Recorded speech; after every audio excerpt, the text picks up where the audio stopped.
Hey friends, I'm Aaron Ciotti. Everybody calls me Ciotti, and I've got a mouthful of food. Isn't that gross? That was the digital Cinesplore. With the FPV cycle 2104. What are they, 3500? On. Yes, 3500 kV motors. Gemfan 5 blades.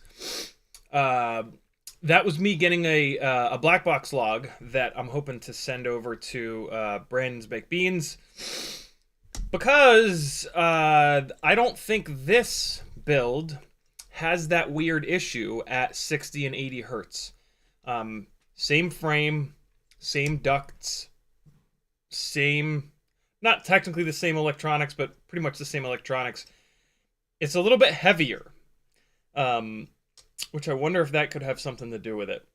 But yeah, I'm gonna send that. I'm gonna pull the black box off of this and send it over to Brandon and see if we can figure anything out. See if there's something weird about the lightweight setup. Man, you can really feel the difference in these two. Unbelievable, man. It's just, I mean, they're just heavier motors, and and digital. One's digital, the other one's analog. But I mean that, you know, when you go to digital, you pick up like 15-ish grams, I want to say. And then you put bigger motors, and then you put a bigger battery, and like it ends up really adding up to a bunch of extra weight. For example, the digital Cinesplore here is 308 grams. Just call it 308. This analog lightweight one, oh my god, is 282. That is without the batteries. The lighter weight rig I run on 4S 850s, which are about 100 grams. The heavier rig, I have one 4S 854, but typically I run 4S 1050s from Tattoo on this. So yeah, the weight gain just sort of compounds, but they both fly really good. The lightweight one is just being weirdly unruly. I don't know if maybe there's an arm that's delaminating or something like that. Actually, come to think of it, figure that out right now. So if you're having some weird issues with your frame, or to be honest, you should just do this like all the time. Like every time you pick your quad up, you should do this little test. It takes 4 seconds, and it's gonna save you. Wrap your hands around the outsides as wide as you can, and then put your thumbs dead center. You can, if you have long fingers like me, you can wrap around and grab the top of the motor and just bend the arms. And you're going to hold it like this, and you're going to look. You should be able to see a little bit of a bend in the arms, and then you're going to come the other way. And the main thing that you're checking for is there one arm that's bending more than the others? All 4 arms won't delaminate at once. So you're looking for one arm that is weaker than the others. And in this case, oh, this arm actually, I guess they're the same. I guess they're about the same. And then the other thing you can do is twist. They are very weak in the twisting direction. So give them a little twist. If there aren't ducts on it, grab the top of the motor and the bottom of the arm, and that'll give you enough leverage to kind of twist it. So this rig feels normal. The other one feels normal too, but if you can test them back to back like this, and yeah, see, it just doesn't feel like there's one arm that's delaminated. Let's do a little twist. Okay. With ducts, it's nice because when you're twisting it, you can see the interaction between these two ducts. You can really tell exactly how much it's twisting. Oh my god, dog! What the hell? Came in here hot! Alright, so there's that, and then... yeah, no, these are... weird, man, weird! Very weird. I wouldn't think that the gyro is failing on this. Anything's possible, but I would be very shocked by that. I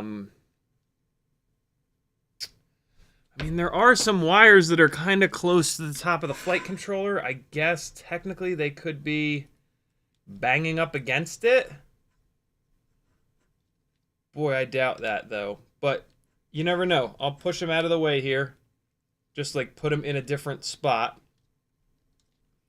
And put this thing up in the air again tomorrow. See if there's anything that I can figure out. Very weird, man.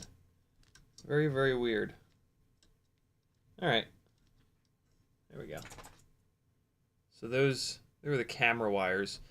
There are also a couple of wires here for the receiver that I can just push upwards a little bit. There we go. It's worth a shot. Always try the easy things first, yo. So, yeah. There's that. Tonight, it's a Q&A live stream, as they all are. So ask any questions that you've got in the chat, and we'll talk through them. We are going to take a look at all of the upcoming Cinewhoop builds, and maybe bail on one or two of them maybe put them in some kind of order of what you guys are looking for to see earlier than later. We're going to talk about 6 batteries a day every day. It's, 6 batteries is how many will fit on the ViFly Whoopster and most of these Tiny Whoop chargers. With the horrible weather coming, I think that we should all commit to flying 6 Tiny Whoop batteries a day. It'll be super fun. And good Lord, will you be a better pilot by the time it's warm enough again to fly outside. And yeah, 6 batteries. If we're all doing 6 batteries a day, we can learn a lot. We can get a lot of feedback on components and combos and stuff like that. So yeah, let's all fly 6 batteries a day every single day, starting now. Now we've talked about 6 batteries a day. And we are also going to talk about this live stream changing time. I'm going to put a poll up right now. Actually, start a poll. Ask a question. What time should the Wednesday streams start? And the options are 6 and 8. Eastern. 8 o'clock Eastern. 6 o'clock Eastern. I did that. I moved this stream to 6 o'clock. To just try out like a different time slot and see if you guys liked it. What I don't like about the 6 o'clock time slot is all of the West Coast folks. It's 3 o'clock on the West Coast right now, so people are still at work. And so, yeah, maybe we move it. Maybe we don't, but maybe we do. So, yeah, I'll let you guys decide. The poll is up over here, up there. Yeah. Vote, yo. I don't know. Maybe 6 o'clock is good for the European folks. Doing this poll, having the poll right now, like this is 6 o'clock. It's 6 o'clock now. So putting the poll up now is tough because all of the people that can catch this at 6 o'clock are in here right now voting on the poll. So if this poll is 50-50, or it's just a little bit biased towards 6 o'clock, I might still change it to 8 because the people that can come at 8 aren't here. The people that can't come at 6 o'clock Eastern are not in here. The people that can come at 8 o'clock Eastern time are available at 8 o'clock. So hopefully by the end of this live stream, enough of those people that are on that later schedule or on the West Coast of the United States will have jumped in, seen the poll, and voted. Although already it looks like 8 o'clock Eastern is at 57%. So, but yeah, we'll let it sit up there for a while. It's all good. In the chat, Frank Nicholas was first. FPV Super Trucker was next. Troy Prelog, Northern Tier, McMucus, Hockey Rounds, Flush FPV, Rock Crawler, Brandon Woodford, Free Lojo, Douglas Otwell, FP Avery, Peter Nicholson, Dangelo the Terrible, Bob Bruce, Robert G, Adam Weston, No One FPV, CMYK, Great Scott, Mr. Dud, McMucus again, Denzel the Terrible, and Mr. Bedwolf. What's up, everybody? Drink some poison. Oh, purple soda's the best. Ooh. It's actually not bad. It's Mountain Dew Mystic Punch. It's all right. It's all right. If you want to talk directly to me in the chat, all you got to do is type CiottiFPV. If you do that, it'll light up an orange like this, and I'll read your message. You can also do a super chat if you want to also support the insanity of doing FPV full-time. But the better way to support me is to head over to CiottiFPV.com and do the Patreon thing, buy yourself some stuff from Etsy, work with me one-on-one through Fiverr, or just message me and we'll schedule it. Buy a t-shirt like this one that I'm wearing right now that says Kill All Carbon. All of you Hoonigan fans will recognize this. PayPal me directly so that YouTube doesn't take 30% of the super chat. And or use all of these affiliate links. If you're ordering anything on the internet, someone has an affiliate link. I know you're going to do your Christmas shopping. Sorry. on Amazon. See if you can use my affiliate link for all your Christmas shopping, and I'll take all that money and spend it on FPV things to test for you awesome people. I have affiliate links for all these websites. All you have to do is hit the affiliate link at any point before you check out. You can even replace your bookmarks with these affiliate links so that every time you hit your bookmark to go to Amazon, it automatically puts my affiliate link in your shopping cart and you don't even have to think about it. If you're like me and instead of using bookmarks, you just click into the URL bar and type AMA for Amazon, on most browsers what you can do is, so this is my affiliate link here, going to the 5-prong nut grabber.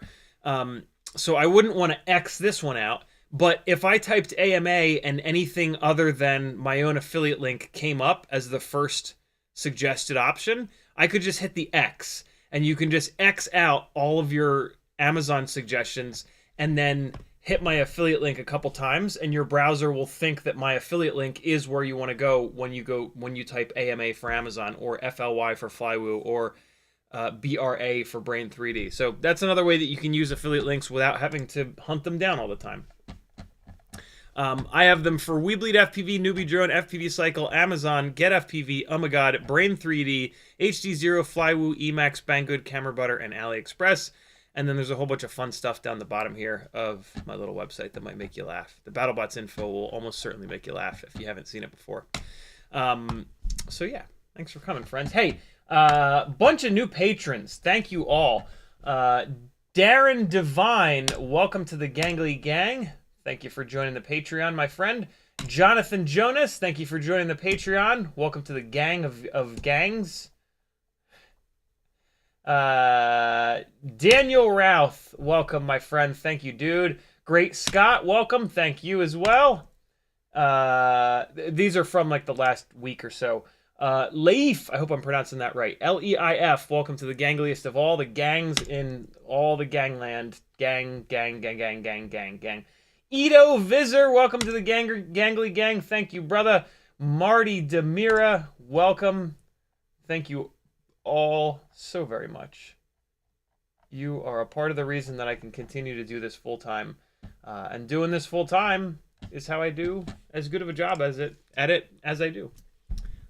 So yeah, thank you. You guys are the goddamn best. In the chat, folks have tagged me. What have they said? Mick Mucus said hello from work. Hopefully I don't get caught.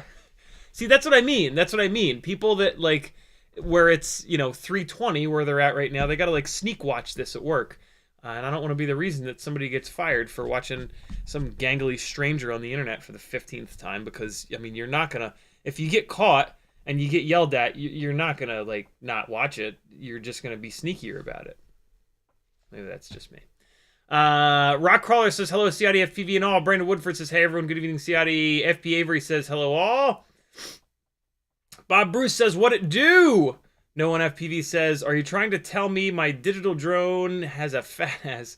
Because I think it might be offended. They do. They have fat bottoms. That Vista is heavy in the rear. What's interesting though is technically speaking, one of the problems that we have with the Cinesplores is they're nose heavy, because all Cinewhoops, they put the GoPro really far forward to get the ducts out of view. And so technically having the Vista in the back does kind of help with the front to rear weight balance. This is the heaviest of the batteries that I run on the Cinesplores. It's a GNB 4S 1250. It is, Jesus, 149 grams. That is a fat battery.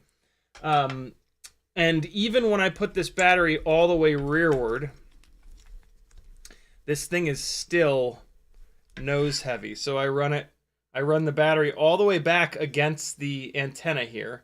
I don't want to push the antenna down at all. And then I'll have the GoPro in here, but let's just really quickly slide it in the side. This will be fine. So we are still a little bit nose heavy. See that? So if I move my fingers forward, I can get it to balance out front to rear. But when I grab it dead center, the Cinesplore has a set of standoffs that are dead center. Makes it really easy to do this center of gravity test. So if I grab those, it's always going to nose forward. I don't think I can even move the battery back, and I mean eventually it'll. Oh, see, it's still nose forward. If I just keep moving this big old battery back, eventually, Jesus, it's still nose heavy, and like I can't move the battery back more than that. The more you move the battery back, the less centralized the mass is. So the other problem that these rigs have is that on the pitch axis, they're carrying a lot more weight than the roll axis. So the pitch axis, you have to add a whole bunch of extra PID gain in to get control of it, right? Because it's got so much more mass, it's got so much more momentum on this pitch axis when it's to get it started and to get it stopped in the move. To start it, it has to push harder and earlier. To stop it, it has to push harder. And so as you try to fix the CG problem, you make that problem even worse. You spread the weight more on the pitch axis. So yeah, it's you gotta the center of gravity being too far forward is going to negatively impact the throttle chop behavior. You go full throttle, it pushes, you chop the throttle, it's got all this extra weight in the front, and that's going to want to keep going, so you'll get a throttle chop bobble. Anti-gravity is going to help that. Anti-gravity, when it wants to do this, is going to fire the rear motors up to catch it, which is going to get the bobble out, but you're going to get, when you chop the throttle, you're going to get a little extra bit of thrust from the anti-gravity that you didn't ask for. Versus continuing to push the battery farther back is going to put more weight on this pitch axis, and that's going to hurt it every time you pitch forward or back, because it's going to be slower to accelerate the movement, the front flip or the back flip. And then, so it's going to hurt it when it starts it, and then it's going to be harder to stop it. So you kind of balance it out a little bit, and like everybody's different, right? You might never chop the throttle suddenly on a Cinewhoop. I do. So you might not care about that. What the hell happened to this top plate in the rear here? I hit something? How would I have hit the top plate? That's super weird. There's a little chunk taken out of the carbon on the back of the top plate, which is like confusing because there's a battery there. I don't know how that the back part of the top plate would hit anything. Strange. So yeah, that's one of the most challenging parts about PID tuning a Cinewhoop, to get it to fly as good as possible. In my experience, they don't fly great anyway, but they can fly really decent. Like this thing is really, really decent. And so yeah, it's not like a lost cause where it's like, who cares? Like, yeah, care. Because I get a lot of clients who prefer to and do use the footage straight out of the GoPro, the completely unstabilized footage right out of the GoPro, right? It's easy to just say like, oh well, screw it, everybody's going to use the real steadied or gyro flow footage. But yeah, in my experience, that is not true, man. It's like, it's close to like 50-50 that that clients that I've worked with have used the raw footage right out of the camera. So if the rig is flying like ass and you're just relying on gyro flow, you don't give them that option. And when you're flying in like low light, or you just want that wider field of view, the raw footage is really what you want. So I think it does make a lot of sense to build your Cinewhoops to fly good, rather than just to put the camera in the air and then you fix it in post, right? I'm the wrong guy to ask with that. I've never been a big proponent of just fixing everything in post. Most people that make really, really, really good stuff don't just fix everything in post. Like that's kind of a lazy approach to it, right? Like, I don't know how to. I'm not good enough to get it done right in camera. So I'll just rely on the editor to fix it. Like, no, don't do that. Like, get it, because when you start with garbage and then you polish it, it's polished garbage. If you start with good footage and then you polish good footage, it's polished good footage. So yeah, figure your Cinewhoop tune out, figure the center of gravity out, get the right motors, propellers, frame, so that it flies really nice, and then you'll also have to do less work. It's kind of a lazy thing for me too. Like if I build the rig right and get it tuned properly, I won't have to spend as much time in Real Steady putting sync points and all kinds of other wacky shit. So yeah, it seems to I think that you'll spend less time in like holistically, right? I think you'll spend less time getting the rig to fly right rather than spending more time in post. This is the battery that I was flying at the beginning of the stream there. I just remembered that I may have over discharged this a little bit. Hold on 1 second. Let me just plug it into this very cool little HDLRC battery checker. 14.8. I think that sounds about right. What's 14.8 divided by 4? Hey Siri. What's 14.8 divided by 4? Look at me using technology. 3.7 volts, that's fine. 3.7 volts per cell is totally acceptable. In the chat, McMucus, wait, no, we got that. McMucus says later is better for me. CMYK says, what's up, gang? The gang. And Ciotti, no one FPV says, nope, we got that. All right, cool. YouTube just did the thing. Mr. Huggy says, this is a good time to have it as it gets a better spread of time zones from Europe as we go to bed, East Coast on the way home from work, and West Coast to entertain them at work.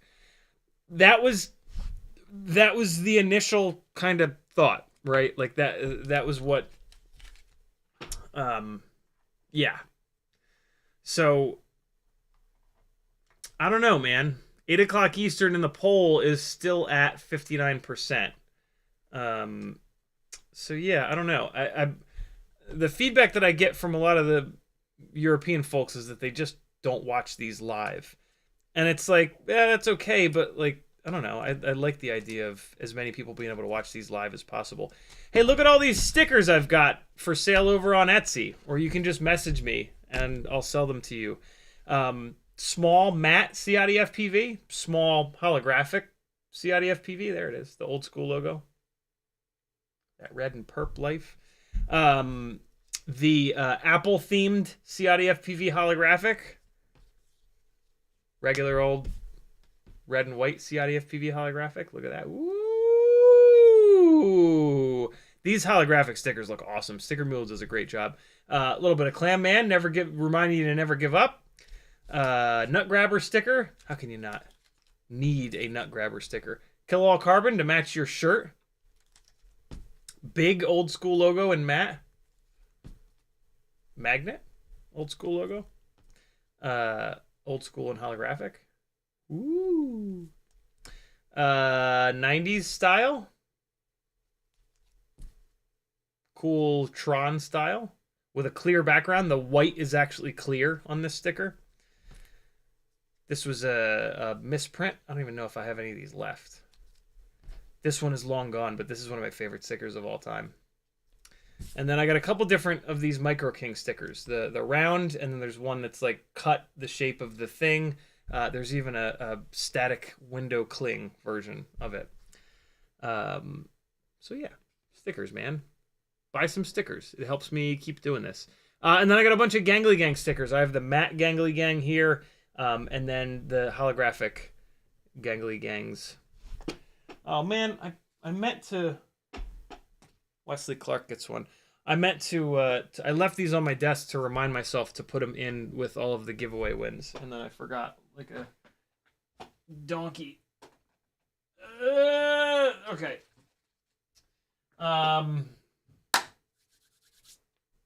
Free Lojo dropping the Patreon link. Thank you, dude.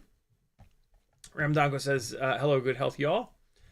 Revision A says, I had my first podium at Saturday's Cinewhoop race in Rhode Island with Zotac. Very cool. Thanks for all the valuable info getting me there. You're certainly welcome, dude. That's wild. Very cool. Very, very cool. I'm jealous you got to meet Zotac. EEDoc says, gave T-Dog a USB analog receiver and had him stream his practice on Discord. Oh my god. He put in over 200 batteries. Wow. That's insane. Denzel the Terrible says, a good image starts in the camera. You know you can't make a silk purse out of a sow's ear. What the fuck saying is that? I've never even remotely heard of that saying before. You can't make a silk purse out of a sow's ear. What is a sow? What the hell's a sow? It's all over YouTube.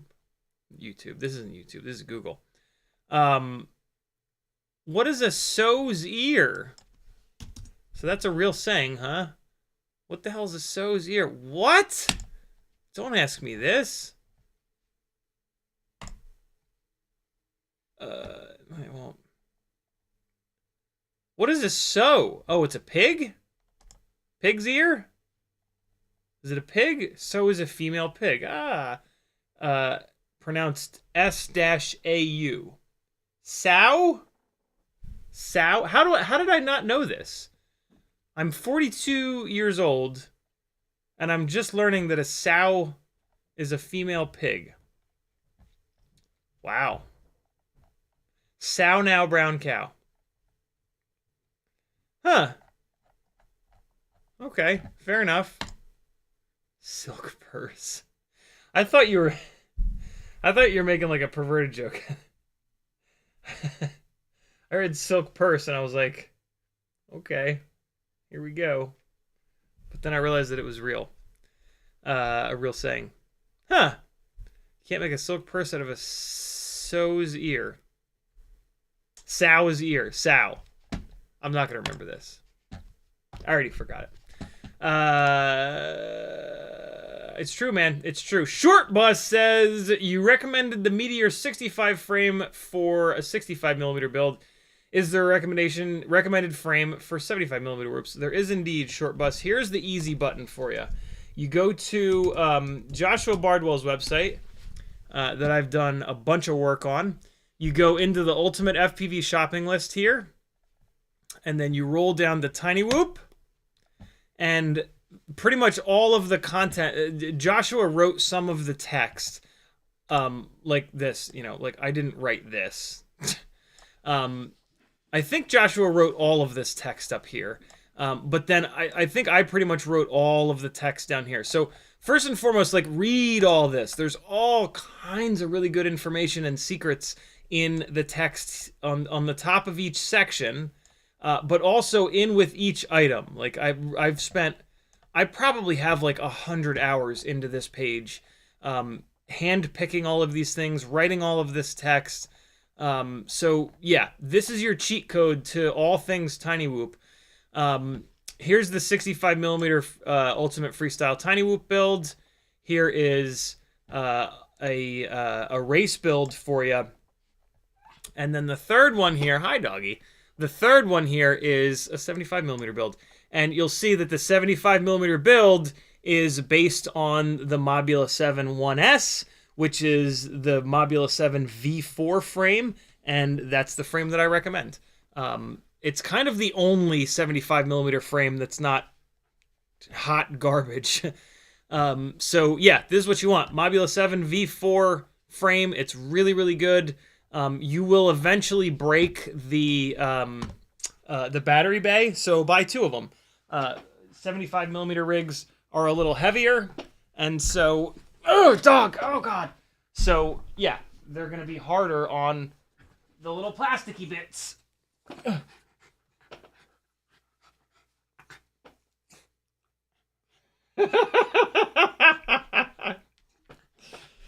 This is the worst dog on earth. This dog is so bad. You can see it. You can see it. Dog, you want some Mountain Dew? That'll make you better, won't it? I can't imagine him all caffeinated. Although caffeine might not do anything to dogs. Look how bad he is. He's just biting. Uh, uh. That's his butthole. He's got a prominent butthole. No, he doesn't. I just like to say prominent butthole. Bite, bite, bite, chew. He just put his ear in my mouth. No telling where that ear's been.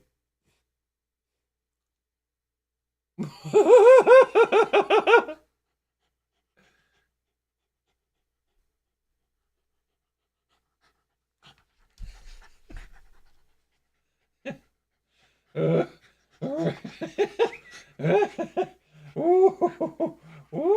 he's biting me again. He's biting me. There he's biting. He's a bitey boy.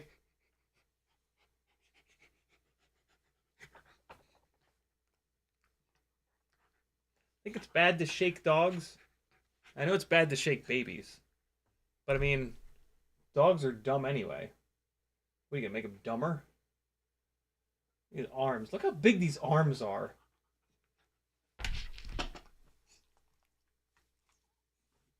Give him a little fireman carry. Oh! Oh! Oh! Oh! Oh! Oh! Oh! Oh! Someday he's gonna throw up for shaking him. Oh, wow. Oh, man, that was a mistake. He's jacked up now. Go away. Go away. Get out of here. Take your camel elsewhere. Oh, he just laid down. He's here for good now. There's the dog. There's your daily, those babies aren't that smart either.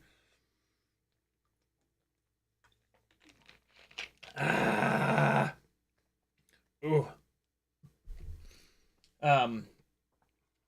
He's a good dog. Yeah, this is a really good dog. He's an okay dog. He's adorable as hell, so he can kind of get away with anything. Well, I do need to get a slip lead or a pinch collar for him, because he does not associate the word no with anything. Like, no is just the word that we say over and over again. I need to build an association with pain and the word no from him. Because yeah, he's gotten out a couple of times now and just run. So yeah, I need to put some time in to train this little monster. All right, hold on. Let's get caught up on chat. CiottiFPV says, I get home from work around 30 minutes into the stream on Wednesdays. I always feel like I'm running late. See, I don't want you guys to feel like you're running late. There's a poll for anybody that came in new. There's a poll up here. I might change the start time of this live stream to 8 p.m. Eastern instead of 6 p.m. Eastern. But it's on all of you. You know, you're the viewers. You get to pick when these streams are. Yeah.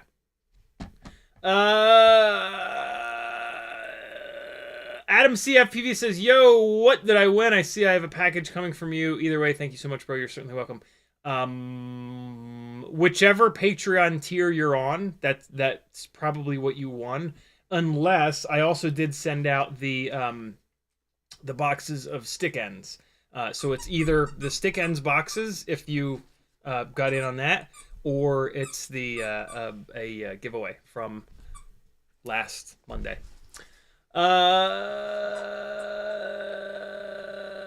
Frantically says Sow's a female pig. Ramdago says, how now, brown cow?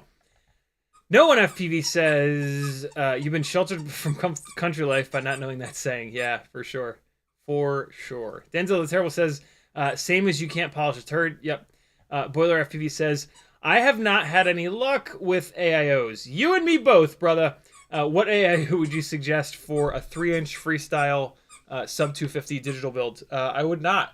I absolutely do not recommend AIOs for anything that you can possibly put a 20 by 20 stack in. And most 3-inch freestyle builds, you can find a frame that will fit a 20 by 20 stack with a separate ESC and a separate flight controller. So yeah, Boiler, you did not call out a specific frame that requires an AIO.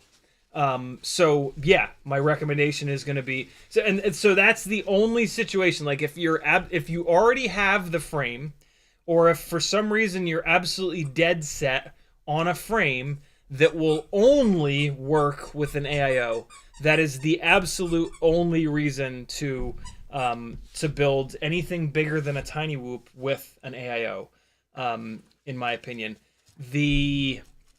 And in that case, to get a decent AIO, you're gonna have to spend a fortune. You're gonna have to get like the Acon AIO in order to have a chance of it being reliable, flying half decent, all the above.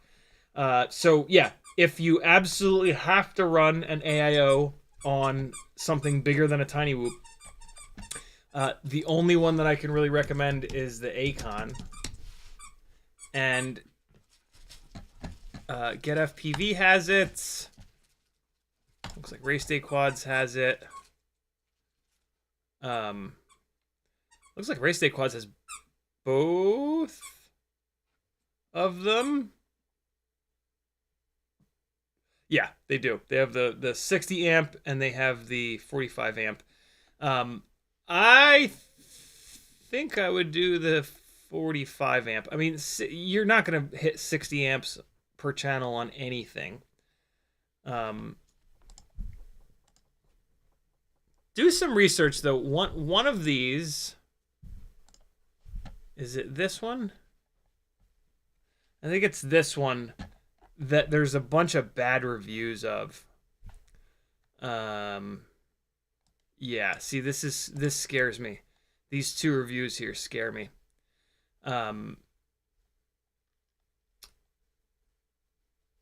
Yeah, I mean, 2 of the 3 reviews are like, it's just a mess. This is not, I don't think this is the one. I have 2 prototype Acon AIOs, and they've both been fine. They're definitely not this one. They're this one. Yeah. Because they're BL Heli S. So yeah, this is the one, and it's cheaper, which is great. I really like where the hell is it? I really like this one. Mainly because they've got a secondary daughter board up on top here. I don't know if you guys can see it, but this outline here is a whole separate PDB that sits up on top that has the OSD chip, the F7 chip. I would think that it would have the gyro on it, but I don't see the gyro. Nope, the gyro is down here. Well, that's... What the hell? The whole... I mean, like, the whole point... Not the whole point, but if I was going to build an AIO... So, alright. The main problem with AIOs is that the power coming in from the battery into the ESC is dirty. It's noisy, it's garbage power.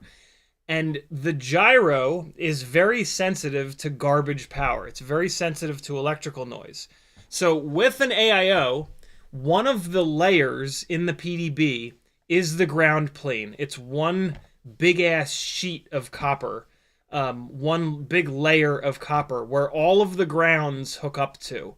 And so that's really noisy. Like all those ESC grounds are putting a bunch of noise into that ground plane. And so if you then have that noisy ground plane and the gyro needs to be grounded, the gyro is connected to all of that electrical noise. And so you would think that by putting this secondary PDB on top here called a daughter board, you would put the gyro on here to... Ow, dog, you just bit my foot. What the hell? The toy was on my foot. He bit right through the toy to my foot. Kind of hard. Yeah, what the fuck? But they put the gyro on the main PDB ground plane, which is maybe why this thing... Maybe that's why 2 of the 3 reviews are terrible. Weird. But yeah, I've got 2 of these Acon AIOs here, and they've been completely fine. Yes, it's expensive, but that's, yeah, I mean, I guess $92 is not that expensive compared to buying a decent flight controller and AIO 20x20. I'm sorry, flight controller and ESC, they're 20x20. But the problem here is that if anything breaks on this, if a FET blows, if the OSD chip fails, if the 5-volt regulator fails, you're out $92. With a separate ESC and a separate flight controller, if the gyro goes, you're out $40. If a FET goes, you're out $40, right? Like, so it's just, yeah. AIOs are bad. Don't run an AIO unless you absolutely have to. And if you absolutely have to, this is really the only one that I can recommend. Because, yeah, like, just... AIOs are kind of like ass engine Porsches, where it's a terrible engineering decision, but then with ensure effort and like with enough brute force, you can take that shitty engineering decision and kind of make it work. Porsche 911s with the engines behind the rear axle are pretty incredible. They're still a mess because they have all that mass really far back, so when you start to yaw the car around, it's got a ton of momentum and it's really difficult to drive, and it also unloads the front tires, so you've weird understeer situations. But the Porsche engineers over the past 50 plus years, probably 60 plus years, they've just brute forced it, and the new Porsche 911s are pretty incredible. But what's interesting is the Porsche Cayman, which is the same platform as the Boxster, which is mid-engined, which is the right place to put it. The Porsche engineers have to detune those cars, otherwise they'll be faster than the 911s.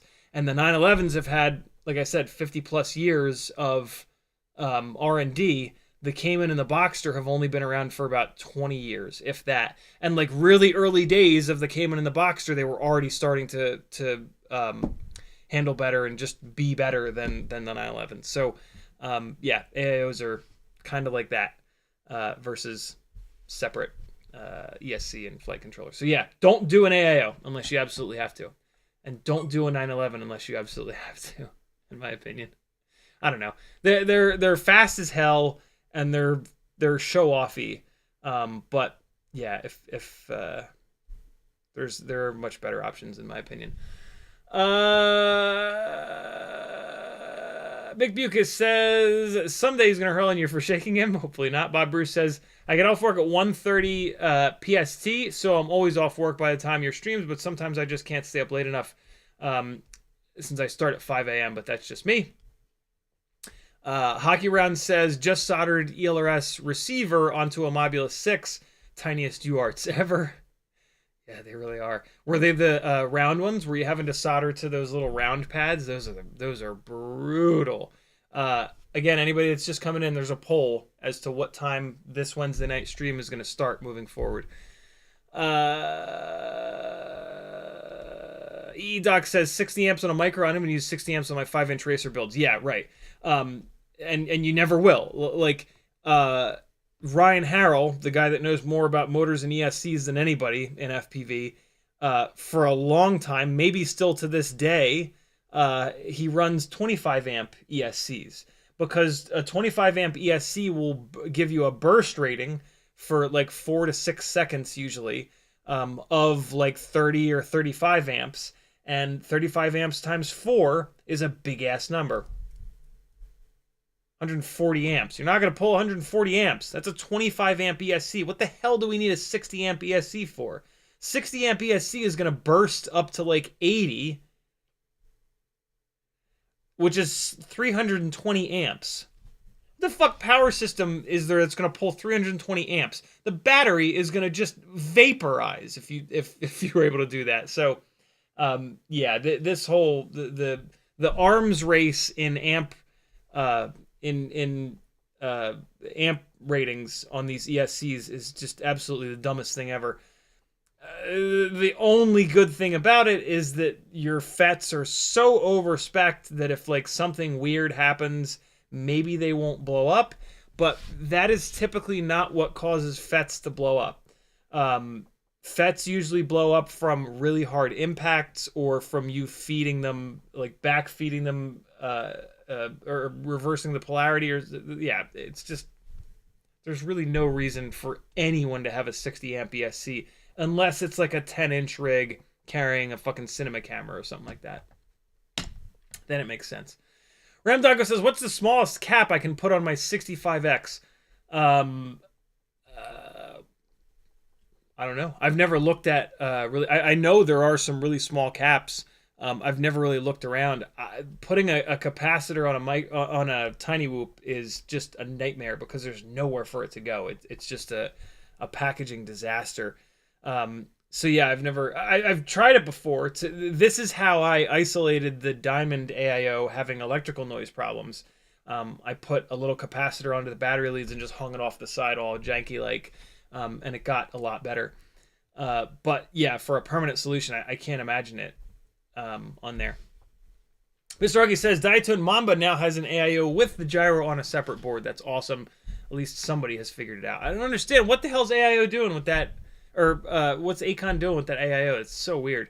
Ramdoggo says, I heard that. Porsche thing. Bob Noxious says, what's up, fam? Bob Noxious put a couple of edits out lately. Homeboy ripping around the house, smashing into his own car. I like it. I like to see it. Hockey Round says tiny round pads right up against components. Yeah, nightmare. Absolute nightmare. Mr. Huggy says looking to make a 2-inch rig. Can't decide on 1S or 2S. 2-inch rig on 1S, no matter what, is really going to be pushing it. That's like, even with no payload, you're going to be up against what 1S can deliver. And basically what's going to happen is that the 1S batteries are going to get hot. So when I first started flying FPV, my very first rig was a Emax Baby Hawk, the original white plastic one. And it was 2S. Over the next 6 months, I upgraded the shit out of that rig. Go figure. I changed everything on it and really pushed it to like the limits of what you could do with it. And at the end of the day, what ended up happening was on 2S, I was asking for so much power, so much more power, that on 2S, the batteries would just get boiling hot. Because I was just when the amps start to skyrocket, when the amps go too high, you start to get more heat, and heat is waste. So essentially, what the situation I found myself in was that I was asking for more power than 2S could provide without getting really hot. And when these LiPo batteries get really hot, where'd it go? Whatever. Yeah, when these LiPo batteries get like really hot, they lose significant amount of performance, and it's electrical waste, right? Like that heat is wasted electricity. LiPos do work when they get a little bit hot. They work a little bit better actually when they get a little bit warm, but not when they get boiling hot. When they get boiling hot, you're losing efficiency, you're losing power, you're losing runtime, and a 2-inch rig on 1S is going to be at the limit of the amount of heat. The amps are going to get high enough where you start producing a bunch of heat, and that's going to hurt efficiency and all the things. So like if you have no payload and you keep it really lightweight and you don't ask for a bunch of power from it, you'll be fine. But yeah, if you want power, if you want efficiency, then 2S is going to be the jam. Also, the other problem you're going to run into with 1S is finding motors that are a high enough kV. So 2S will fix that problem because yeah, you'll have like 1S motors that you can choose from and then throttle limit them down if you want a horrendous amount of power, or there will just be motors that are the right KV for 2S. So yeah, I would almost certainly go 2S.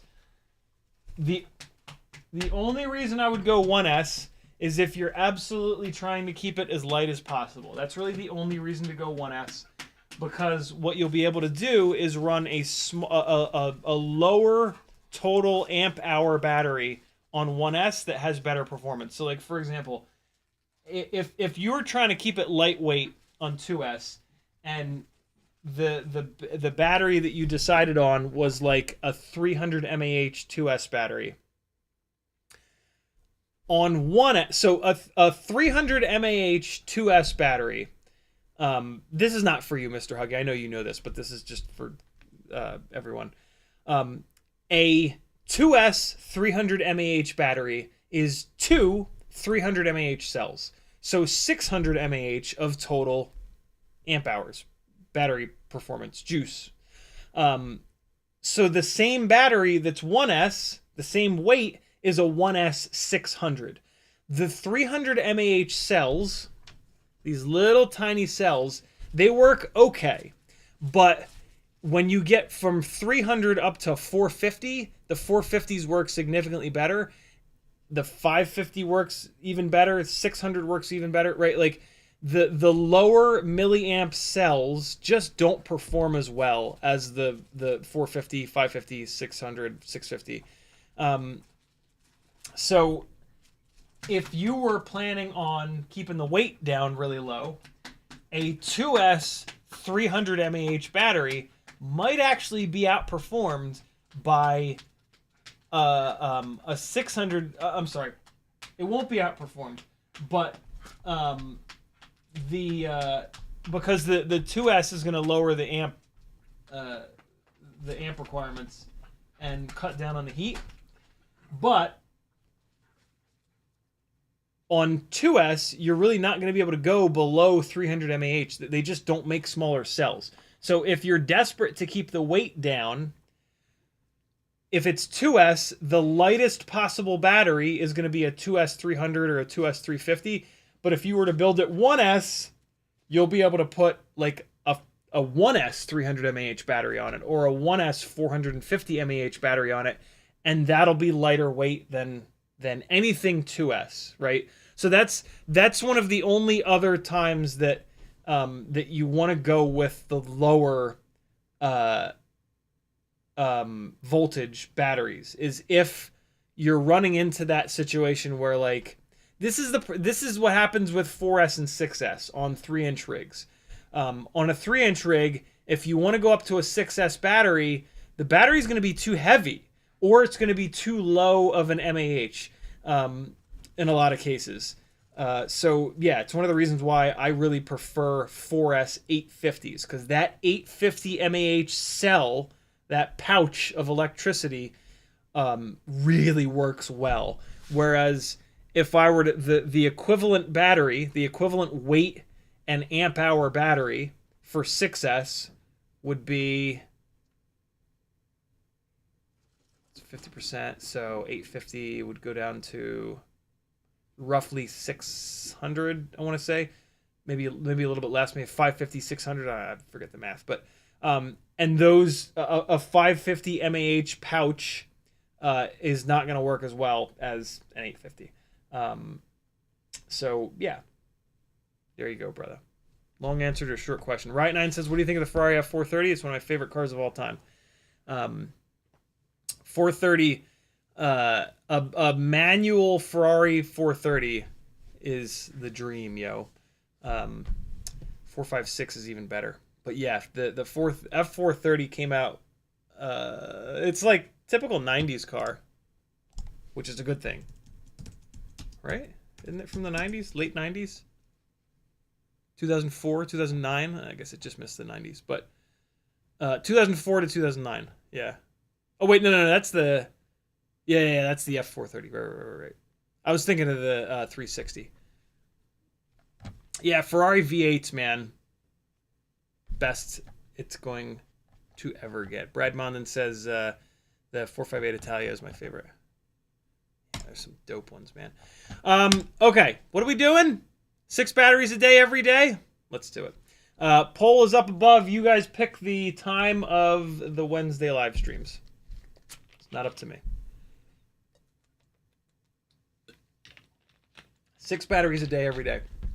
If you haven't flown 6 Cinewhoop batteries today, you need to get on that after the stream, or do it right now, right along with me, because yeah, this is what we're gonna do from now on. We're gonna do 6 batteries a day every single day. So charge 12 now, and then you can fly 6 tomorrow, 6 tonight, and 6 tomorrow. You won't. And then we're gonna take a look at some of the upcoming builds, and if there's any that like everybody wants to see, I can push those forward in line. So yeah. Hairy ass motors, get out of here. Get out of here, hair. Okay. For me, doing this 6 battery a day thing makes it way easier for me to continue to stress test these 3 builds on the 3 different frames. But beginning of this year, I did make a concerted effort to fly every night. I haven't, but I have been flying a lot of Cinewhoop batteries this year, and I've gotten a lot better. And I'm at a point in FPV where like I don't really usually see myself flying any better. Like I fly different.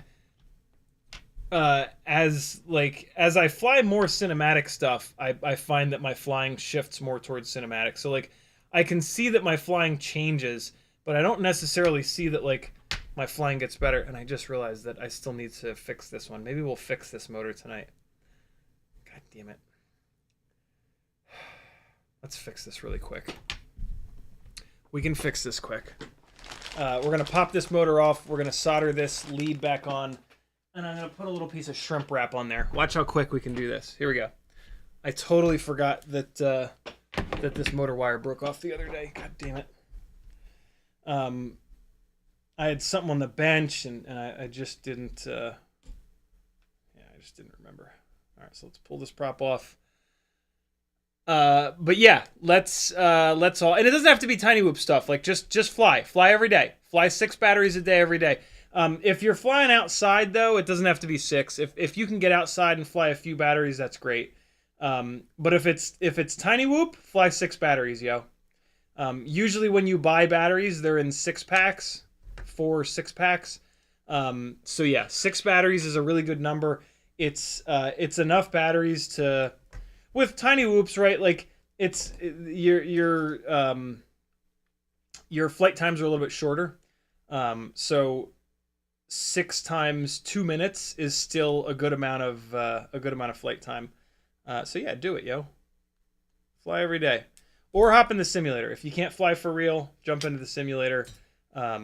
If you fly every single day, you will absolutely not believe how much better you get, and how much more fun you'll be having like a month from now, because you'll just be ripping it up, man. So let's do it. All together. 6. Oh, shit. 6 a day every day, like a bad coke habit. Is that a thing? Bunch of cokeheads in chat. What? Hard drugs. What a nightmare. I can't imagine. Is this gonna be long enough? I'm actually gonna remove all 3. I'm going to desolder all 3 of these, and then I'm going to flip this plug upside down. I soldered these plugs on the wrong way, and I've been fixing it. Yeah, I fixed them on the front. Also, I kind of have to desolder them because I have to get the shrimp wrap on here. So let's see if I have a little spare extra piece of shrimp wrap here that's the right size. I feel like this might be it. Yep, this is the right size here. So I'm just going to cut this down a little bit here. And okay, great. So we've got a piece of shrimp that that we can use. The shrimp wrap is what's going to keep these wires from breaking off again in the future. I'm going to use just the tiniest little bit of flux paste here from this awesome syringe applicator.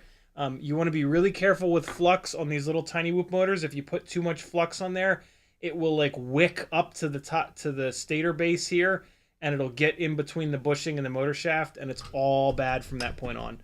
The motor will not spin right. It's just a complete nightmare. So let's drop this motor down into our thermal adhesive putty here, and we are just going to pop these leads off real quick. And on the one lead, I need to heat it up and swipe outwards to get the little strands of wire that broke off of that pad. And it's so small that I can't really see what I'm doing, so I got to put the nerd goggles on. But first, let me get this little piece of hair out of here. Come on, man. Okay, that's good to go. And now I need to... I might restrip all three of these. Maybe not.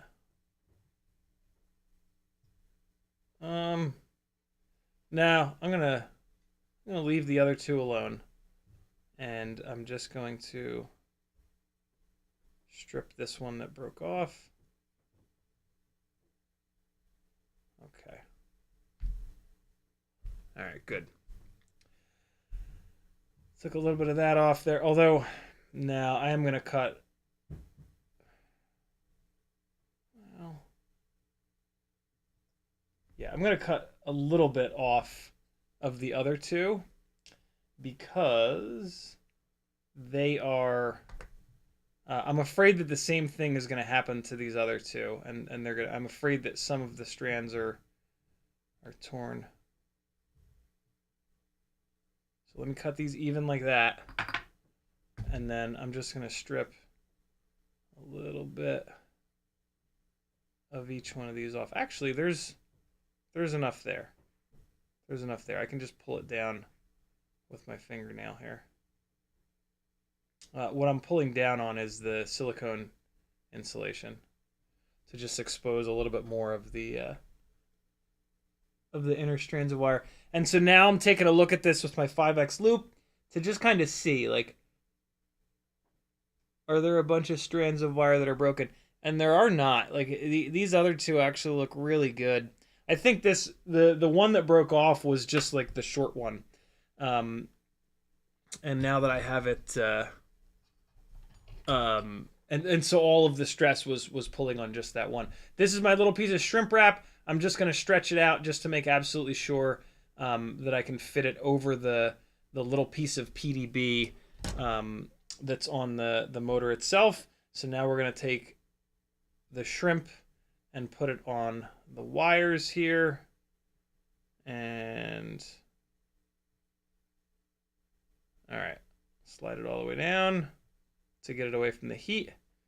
Cool. All right, so now we are just going to solder these guys onto the PDB on the motor, and we'll be all set to go. So separate them out so you're only doing one at a time. And I'm going to put some fresh solder on these just for the hell of it.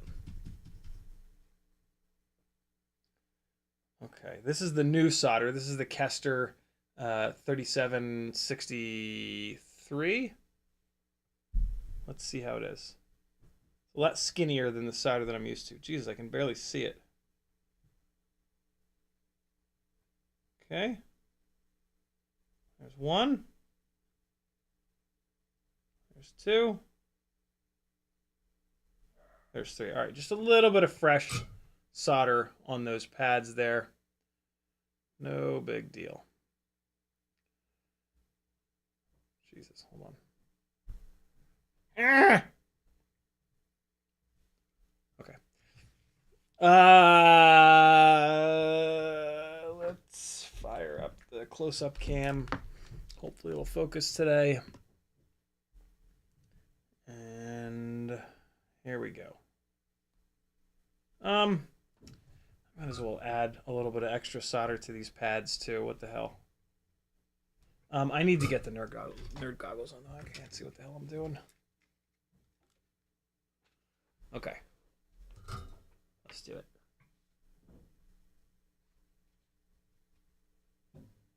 One pad. 2 pads.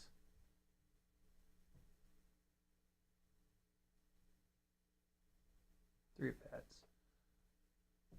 Again, just making sure that I put the tip of the soldering iron on that 3rd pad and then just pulled outwards to make sure that I remove any little strands of wire that are still hanging out on there. This piece of hair is being real stubborn here. I don't like when these hairs get wrapped around the stator base like this because eventually they can bind up between the stator and the bell. So always try to get these hairs out from down here. The hairs that you get on the top are no sweat, but the hairs that you get on down at the stator base can potentially be an issue. Okay, here we go. Bless you. To me. Jesus, it's just so small and fiddly. These motors are so little.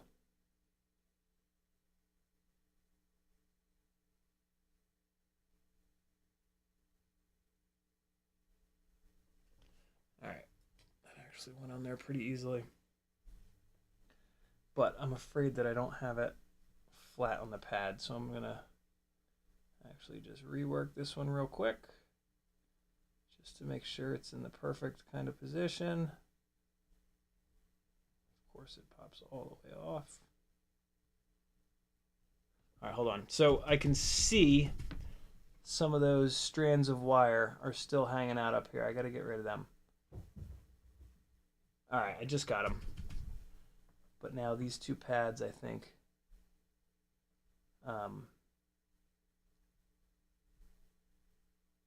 just bridged. There we go, much better. Okay, so here we are. And now this wire is starting to kind of flay out a little bit, so let me just fix that. There we go, okay. So let's get this on here.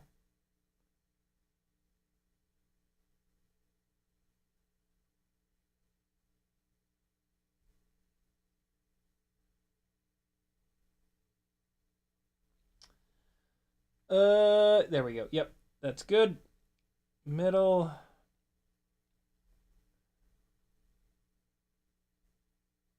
Middle wire here. Same thing's starting to happen with this wire. It's starting to like flatten out and get too wide. There we go. That's the fix there.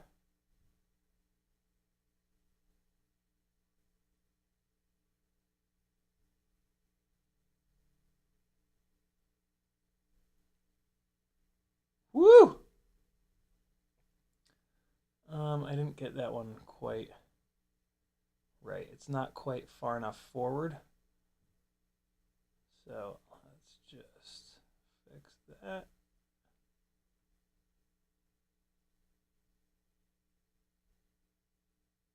There it is. All right, cool. And then this is the one that actually broke.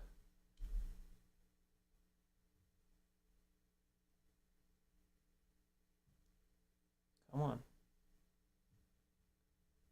Get into position.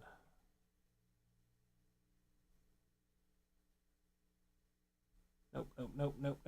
Okay, cool. So what's happening here is this middle wire is just sort of in the way.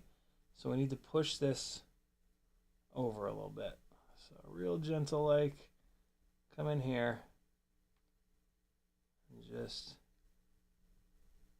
push this. Yeah, there we go. That's the move. Cool. Make sure that this shrimp wrap is down away from the heat. Jesus, come on, man. God damn. It's just, oh God, it's so small. I hate it.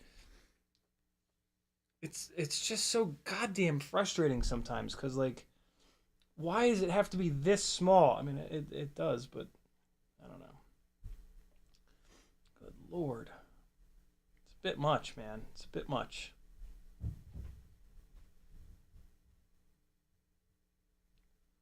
Okay. All right, this will be better. This will be better. I don't think you guys can see what the hell I'm doing at this point, but I'm just going to get it done. And then we can beat it up a bunch. All right. I'm happy with where that one is, but I want to make sure it's all the way on the pad. So just dump a little bit more heat into it. And I know I got this center one hot too, so let me just make sure that one's okay as well. Yep. Okay. I'm actually not.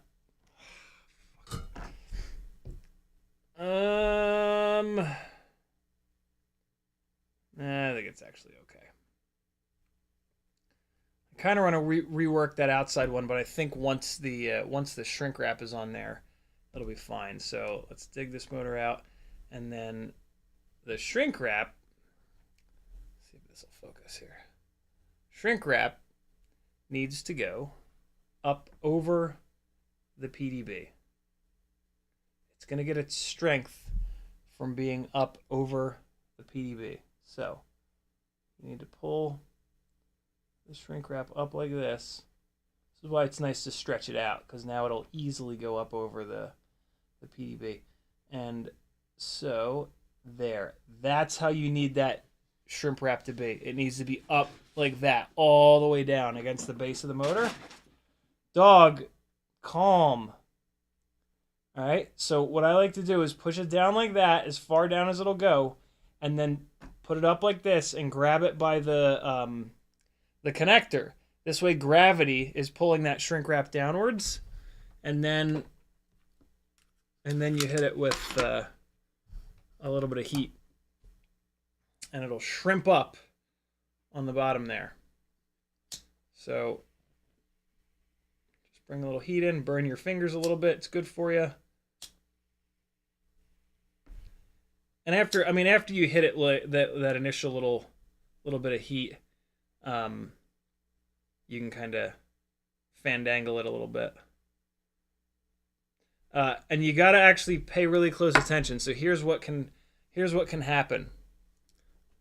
When it's heating up, it can slide off. See it on the top there, trying to come off of the PDB? I got to push this back onto it. Hold on. So, nope, I need the nerd goggles. My God, I can't see shit. Nerd goggles going on. All right, so you need to come in here and grab this shrimp wrap and push it back on, just like that. And just push it back up on the PDB. So you don't want to like just hammer it with heat. Like hit it with a little bit of heat and then see if you need to adjust it. Sometimes you don't need to adjust it. Sometimes you do. So adjust it back up onto the PDB and now hit it with heat again.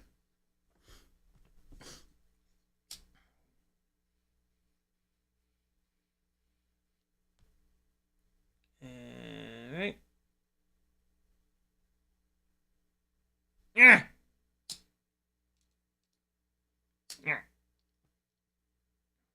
There we go. That's the stuff. So now, what you've got, this is what you want. This is what you're shooting for at the end of the day. just like that, where it's solidly on the PDB. So if these wires get pushed sideways, it's going to be pushing on the shrink wrap, and the shrink wrap is nice and solid because it's around that little PDB chunk there. The only thing that you want to watch out for when you do this is the thickness of this shrink wrap. Make sure it doesn't touch the bell. So look at it just like this. I mean, you'll feel it. You'll try to turn the bell and it won't feel. It won't turn, rather. But yeah, just look at it like this and just make sure there's a little gap there, like you can see right there between the bell and the shrimp wrap. And then just spin it. Just spin the bell and you'll be able to tell if it's rubbing against the shrimp wrap or not. And that's it. That's how you make a Cinewhoop motor much stronger. Most of these motors come with that shrink wrap on them from the factory. But then, we start screwing around with them. These motors, I put these cool white motor wires on from Cinewhoop. And when I did that, I was a little bit lazy and I took the shrink wrap off of the wires that were on there, and I didn't put it back on. And boy, am I paying for it, because all of these motors, the same thing is happening to all of these motors. It's happened to the two front ones. Now the one rear one, at some point, the other rear motor is going to have the same fate. So yeah, take the time to do this. Take the time to keep the shrink wrap on these little Cinewhoop motors, because it really does make a difference. All right, let's fly, yo. 6 a day, every day. We'll keep the crazies at bay. We'll keep the bad thoughts at bay. How about that? And, oh yeah, these motor wires are plenty long. Cool. All right, we good. Can't even tell which one it was. Yeah, I can, but that's okay. All right, prop back on and let the assault begin. These Cinewhoop 32,000s have had a lot of batteries put through them. I'm really impressed with how durable that they've been. They're definitely like wobbly and a little noisy, but they just keep going, man. And that makes me very happy. Happy Model makes a hell of a Cinewhoop motor. I'll tell you what. Let's fly this one first. So this is the rig that's on the Cockroach 65 V3 frame. Right 9 says Mustang or Camaro. I think I know your answer. Yeah, Look, what do I look like to you? Some kind of redneck? Of course, Mustang. Ain't no way you catch me in a Scamaro. Ramdongo says, I love you, but must say thanks for providing a platform and parasocial place to have the same interest to hang out, interact, Discord, etc. Thank you. You're certainly welcome, Ram. It's my absolute pleasure. Curtis Hayes typed at Ciotti, but he forgot the FPV. And when you do that, it doesn't light up in orange. You got to get the FPV in there for it to light up in orange. But sometimes I'll see it when you guys do this, and tonight I did. Curtis Hayes says, Bluejay 0.19 OH10 okay for the Hummingbird now. Just got another one, and it's what it comes with now. Probably, you'll probably be okay. I left mine on... No, I didn't. I changed it.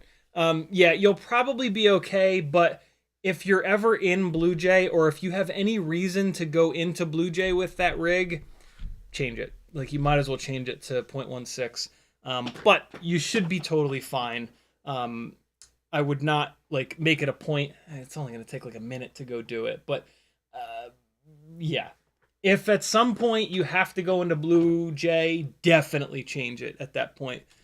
But for now, you can probably just start pounding on it and you'll be fine. Ultimate Freestyle Cinewhoop, which is a Mobula 6 ELRS converted over to BT 2.0.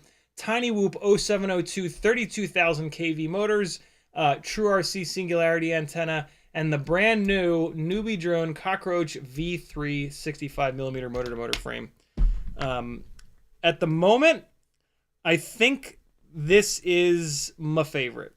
I think this frame and the fact that the guards in this frame are lower than all of the other frames, which makes the prop rotate better around in there, and it you can crash it a little bit more. I think this is the frame that I'm kind of leaning towards. It's not. There are things that I like about this frame, there are things I don't like about this frame. But there are more things that I like about this frame than things that I don't compared to the other frames. Right? There still is not like a perfect frame, but I think this is the one that I'm kind of leaning towards, especially because it's been nice and durable. I thought it was gonna have durability issues, but it really doesn't seem to. So yeah, it's I think it's gonna be the one. What is this? What are these AIOs doing, man? They're getting all, like, noisy lately. Although it just magically cleaned up.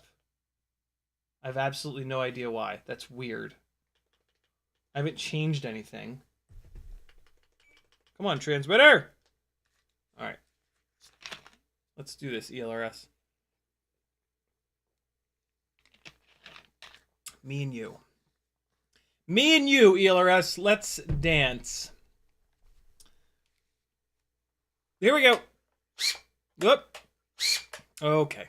That motor is spinning the wrong direction. Hang on. We got to go into beta flight for a second. I reversed the way that the leads were on that motor. I took the 3 leads like this, and I did that when I soldered them back on. So, of course, the motor's not going to spin in the right direction after having done that. So we are going to really quickly fire this thing up in beta flight, get the motor spinning the right direction, and then we're going to start bouncing it off the rafters. Jesse James says, why are my 32,500 kV motors wires keep coming off the solder at the pins? At the pins? If at the plug, is this happening at the plug or at the motor base? Motor number 1 is correct. Motor number 2 is correct. 3 is correct. 4 is incorrect. Close. Double check it here. 1 is right. 2 is props out. 3 is props out. 4 is now props out. Good to go. Let's check the RPM. 64,000. 63,000. I saw 64 there, though. 64,000. 65,000. Good Lord, man. These Cinewhoop 0702 32,000s have been through absolute hell and back and somehow just continue to crank. 65,000 RPM with the propellers on. That's pretty awesome. Okay, here we go. This will fly better now that the motors, all 4 motors are spinning the right direction. All 3 motors. Great. Jesse James says, warm motors, but every other pack I'm soldering wires or pins. What are you thinking? Yeah, let me know. Jesse, tag me at the plug. At the plug. So at the plug, the wires are crimped on. So, and that should never let go. If it is letting go, then that's just, they were not properly crimped at the factory. So yeah, you should return those and get another set, because that's a manufacturing defect. That being said, your motor shouldn't really be getting hot. I've never gotten a Cinewhoop motor hot. I mean, so it should be crimped there, and the crimpage should not really have anything to do with heat. Like the crimps don't rely on heat. The crimps rely on friction. So yeah.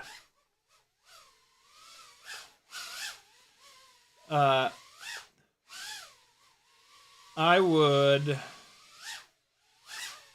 message WeBleed. If Zotek is having that problem, he'll let you know. Could just be yours. Is it happening on all four, though? If it's happening on all four, there's something else going on. Are you, like, pulling on those...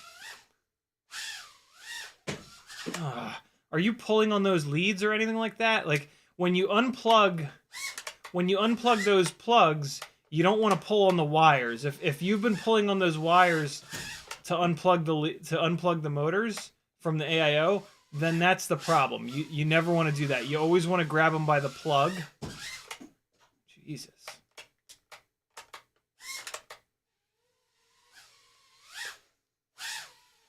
Whew. And I'm like all thrown off right now. I'm not. I mean, what we're doing though is putting crashes into these frames. So from that standpoint, I'm doing a great job. But from like people being able to watch me fly and not vomit, I'm doing a terrible job.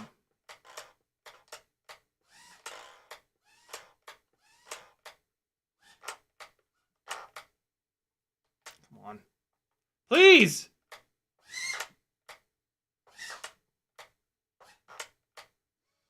Ha ha ha! I win!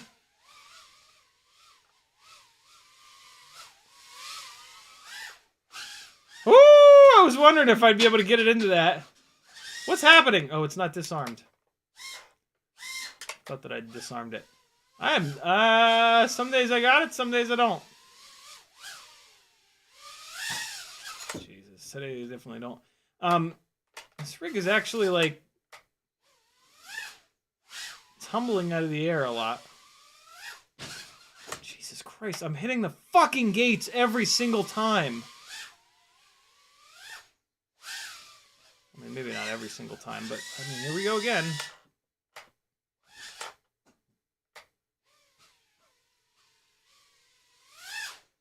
Six batteries a day to prevent piss-poor flight performance like this. See, look at that. Like, why is it...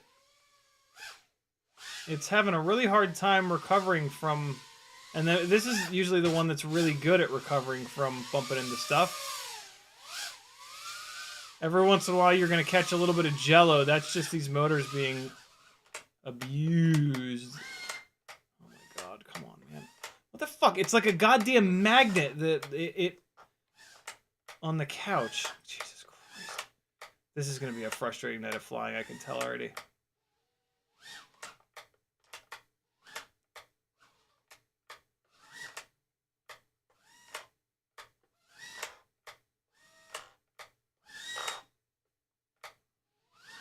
Come on, you goddamn Nazi.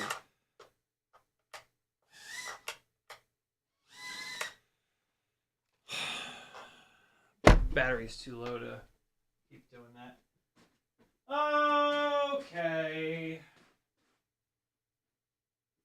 If you like it when I'm angry, you're gonna love tonight's live stream. This is not going well. And it's probably gonna continue to get worse. Some nights are just like that, though. Some nights you're a raving lunatic that is hard to be around. I don't understand why it's tumbling out of the air so much. Yeah, maybe it's just hitting stuff exactly wrong. Just throw another battery through it. Maybe, I don't know. Maybe I just need to warm up. I'm just kind of like not. I don't know. Sometimes I just I'm just not feeling it. I can kind of tell. Oh God, why? Come on. See, like why?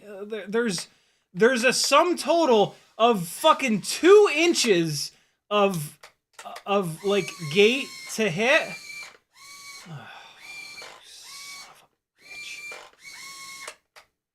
Like the border of the gates is about a total of 2 inches of material. The opening in the gate is like 2 feet, And yet, every...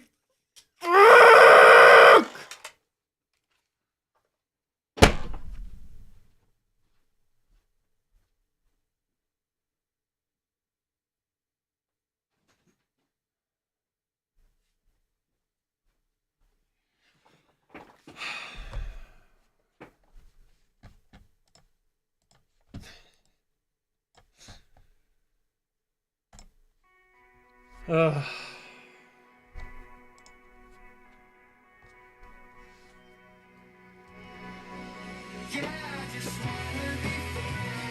Okay.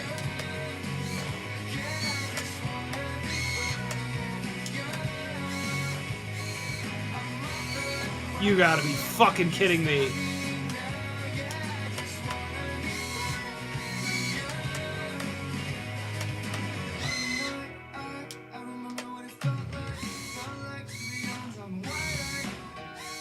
What the fuck is going on?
What the fuck? Are you kidding?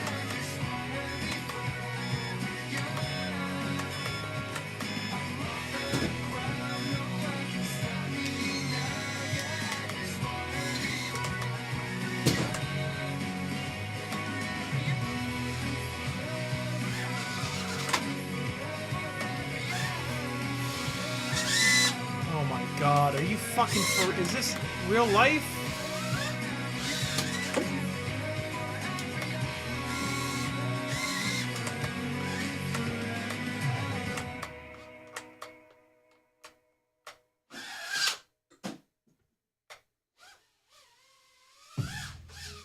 Oh my fuck.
All right.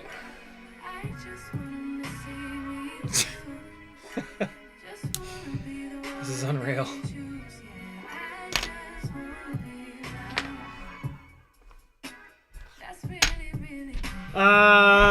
Moving on to the ultimate freestyle Cinewhoop in the crown frame.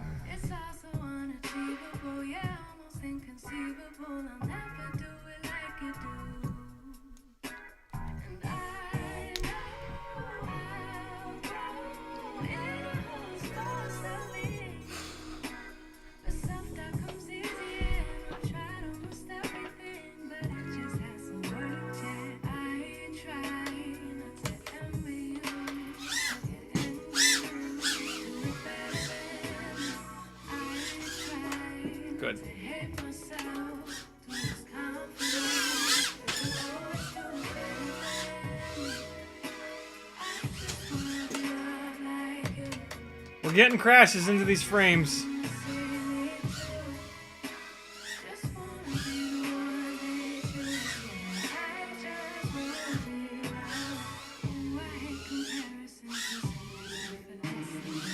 Oh, you scumbag.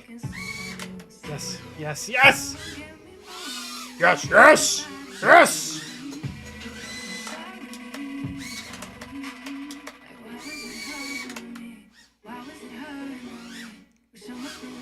Never forget how hard it is to fly tiny whoops inside the house. Never ever forget that.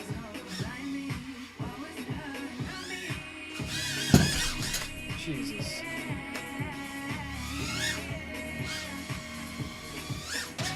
Fuck you!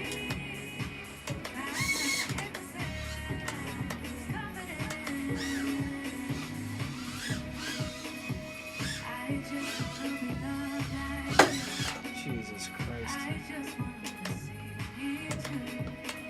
Come on!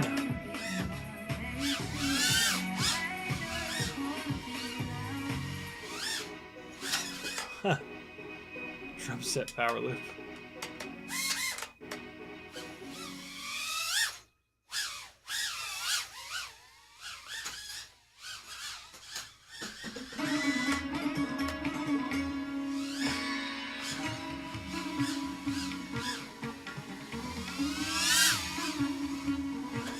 Oh, good.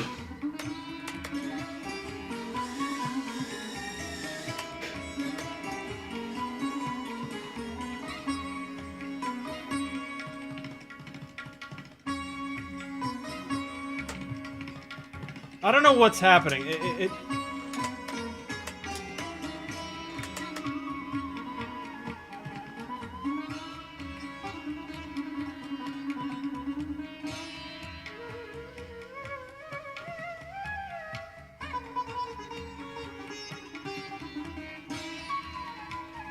Ah!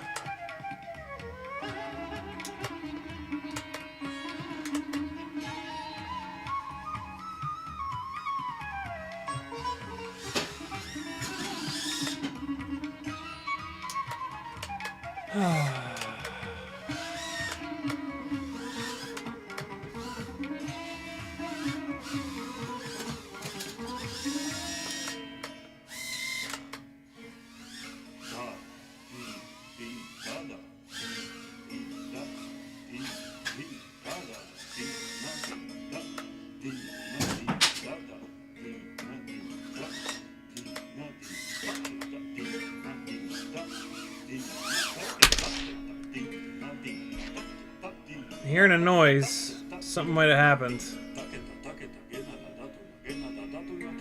Seems alright. What's that noise?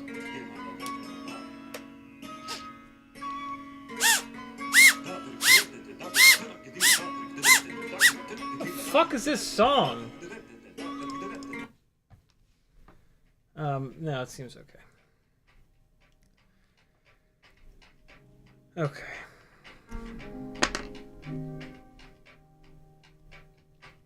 Is it okay?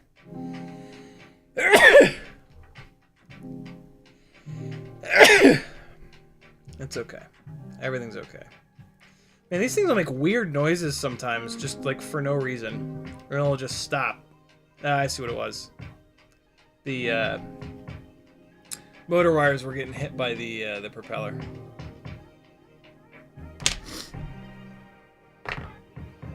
Alright, another battery through this rig. I'm so sorry that you're gonna have to watch this, friends. But sometimes, you know, just fly bad. Sometimes you gotta fly bad in order to fly good later. The only way to get good is to suck. And man, I am good at sucking. That's what she said. Hey! That was a good one. Awesome. Oh shit, it's so sharp.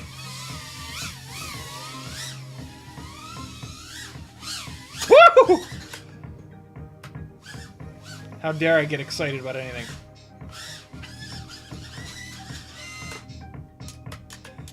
When I get frustrated, when crashes start, I just go full throttle and I just leave it full throttle until it stops moving.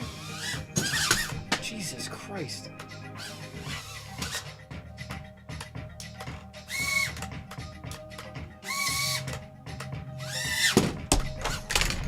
Holy shit. That almost killed me.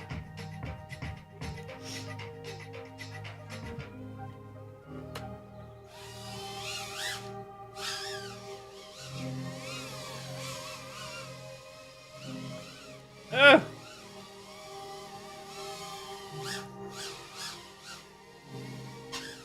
What the fuck was that?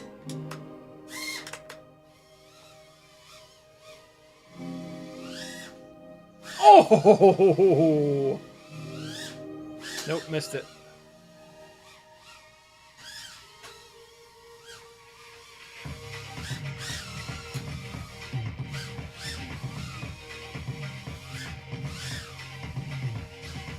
What the fuck? That was not at all what I wanted.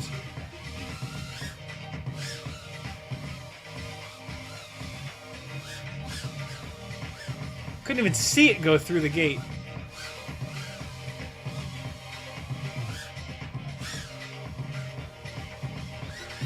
Fuck you.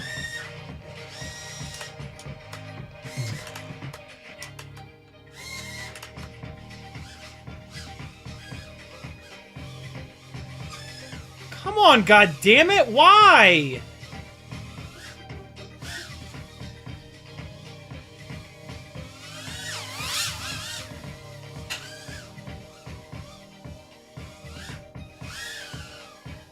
There we go. Jesus, was that so fucking hard?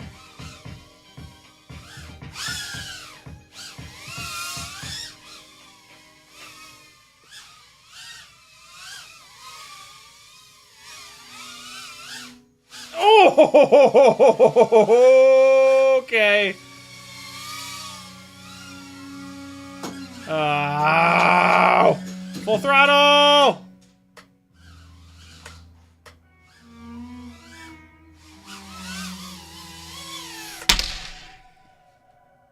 Okay. Alright. Well, we're putting the crashes into the frames. With moments of half-decent flying.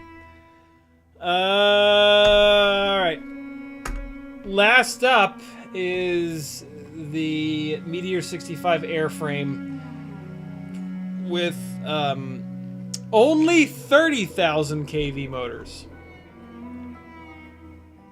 Still mega power, as you'll see in a second. There you go, yeah. The camera is definitely darker on this build. Oh wait, this is the build that's having the weird VTX problems, which is probably where the which is probably where the camera issues are coming from.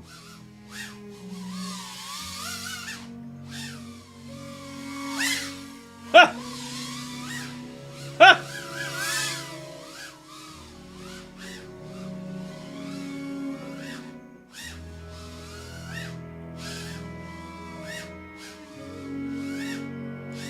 Oh, so close. Get in there! Oh. Made a hell of a noise. Stop it. Fuck.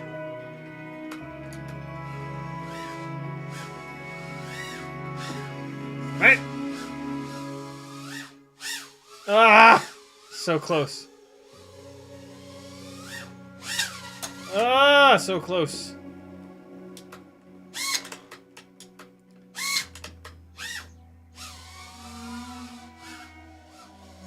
Tried to back it through there. I didn't quite get it. Oh, that's unrecoverable. Oh, shit! Oh, fuck you. Ah! Oh, no way! Oh, my God! I was sure I was gonna have to take the walk. Oh, God, what's happening? I'm just gonna go all the way back and forth over and over again!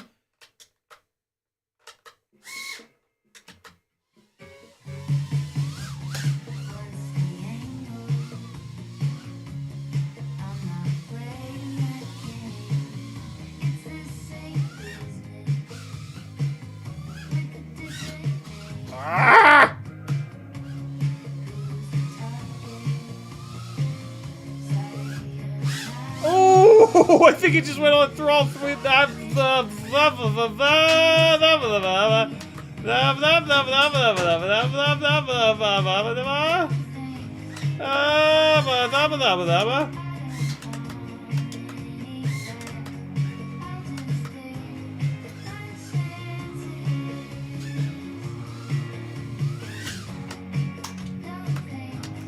Oh boy.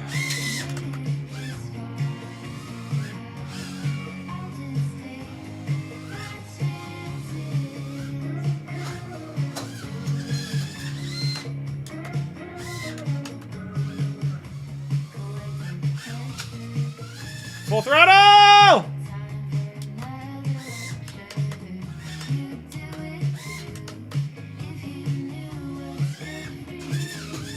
Full throttle! Oh, yes! Oh, wow, it went through.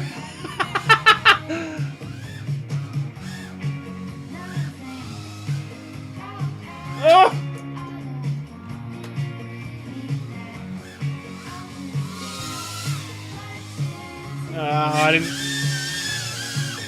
I didn't keep any momentum. That could have been really cool.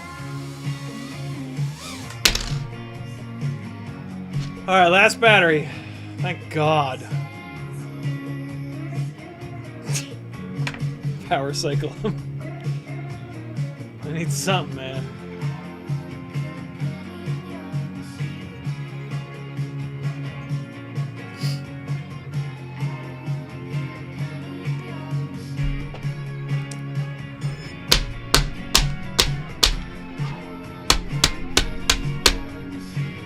Hey, there it is. Just smash things.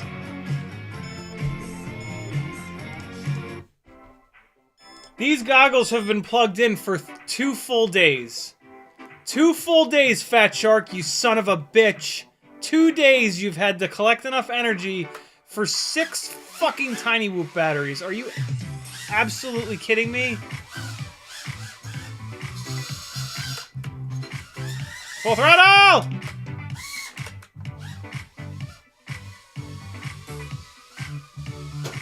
Son of a bitch. Oh God, I went right into that poor plant. Oh my God. What the fuck is happening? Why am I like, I'm like disoriented and like dizzy.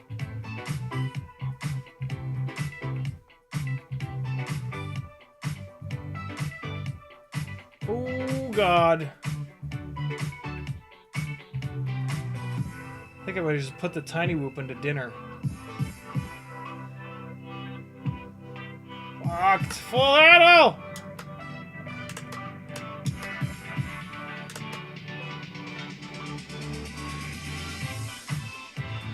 Oh my God, what the fuck was that?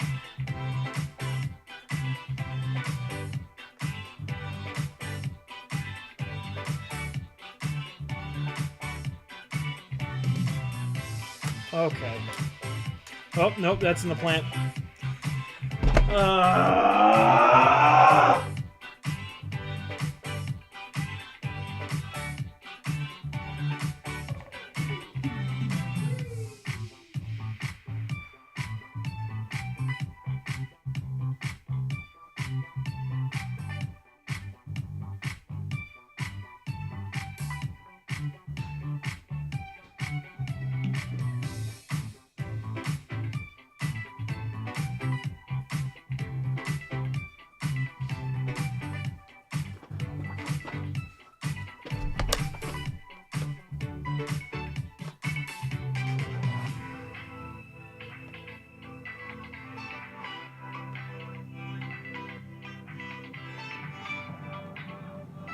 Oh, God.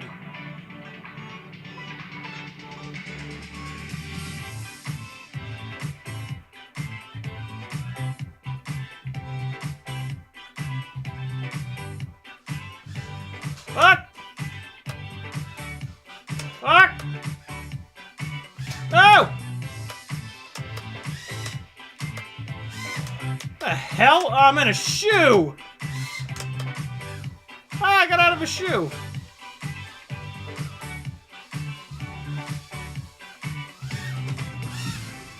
Oh, fuck you! Yes! Oh, no.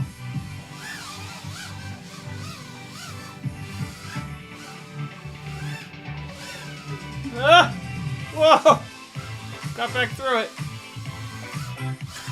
Ah! Ah! Oh!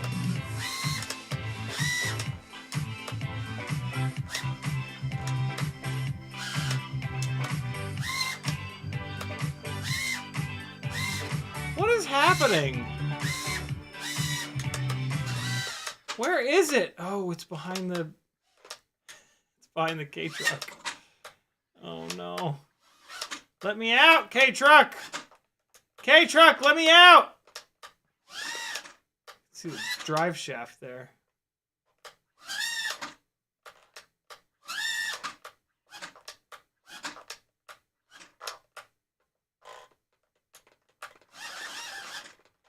K-Truck is getting its revenge.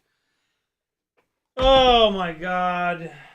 Well, you know, some days FPV is fun. Some days it's a goddamn nightmare scape of death and destruction that makes you want to jump off of a building.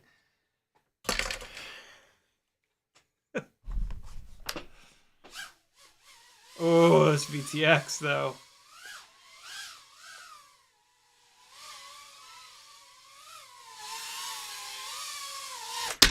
Thank God that's over with. Jesus. Some days it's going to be 6 batteries of absolute fucking torture. Some days it's not. Most days it's not. Most days it's going to be great fun and you're going to improve. But some days it's going to suck. And that's okay. Because you'll learn something. You'll learn how much it can suck, if nothing else. No, yeah, seriously, you'll learn something. I don't know what, but you can't not learn anything. And like, you don't really get better at things by doing them really well, like, and not making mistakes. You get better by making mistakes. And boy, oh boy, I made a lot of mistakes. The key is to learn from the mistakes. That's what I'm falling short on right at this very moment. I didn't really learn much of anything. I just sat in frustration and anger, because you know you got to stick with what you're good at. But oh shit! Meteor 65 airframe fail. That's the spot where they crease too. That's the exact spot where that crease happens. So, wow. Okay. The Meteor 65 airframe, this black one, has less batteries through it than either one of these frames, the Crown prototype or the Cockroach 65. And I've talked to a bunch of people that have already broken their Meteor 65 airframes. So it's starting to look like this is the glass cannon frame. This is I'm probably about 30 to 50 batteries into this frame. Hard crashes for sure. But that's kind of the point.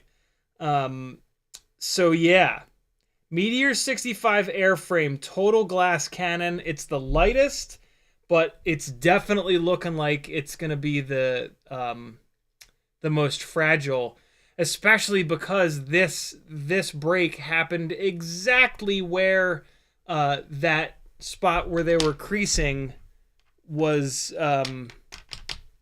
showing up on the clear frame. On the against black, I couldn't see the creasing, or I actually think that the creasing hasn't started yet. because you can kind of see it. When it starts to happen, you can kind of see it. This broke before that could even happen, which is kind of interesting. So we've got another one down. I think that I'm going to put this into the clear Meteor 65 airframe, and we'll just keep doing this test with these 3 rigs. You know, 1 frame breaking is nowhere near a big enough sample size to get any good data out of it. So I would like to keep going here. And the Meteor 65 airframe is the only of these 3 frames that I didn't get to try like the prototypes of it. So it's the frame that I actually have like the least total amount of batteries on. So yeah, I would like to keep kind of flying it to see if maybe there's some magical thing about it that that I love, but I doubt it. So yeah, there you go. That's why we durability test. That's really good info to have.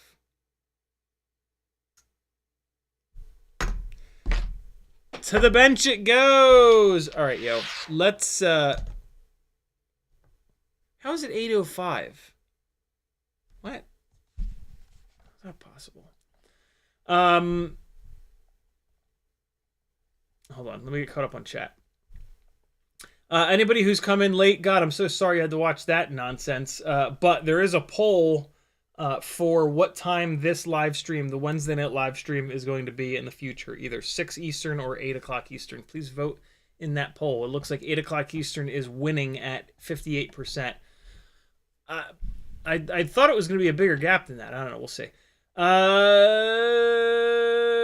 Hold on. Wow, it's going to take me a little bit to get caught up on chat here. Jesse James says, I've soldered every one. Weebly's not getting hot at all, but yeah, the pins are definitely coming out. I use needle nose plastic tweezers.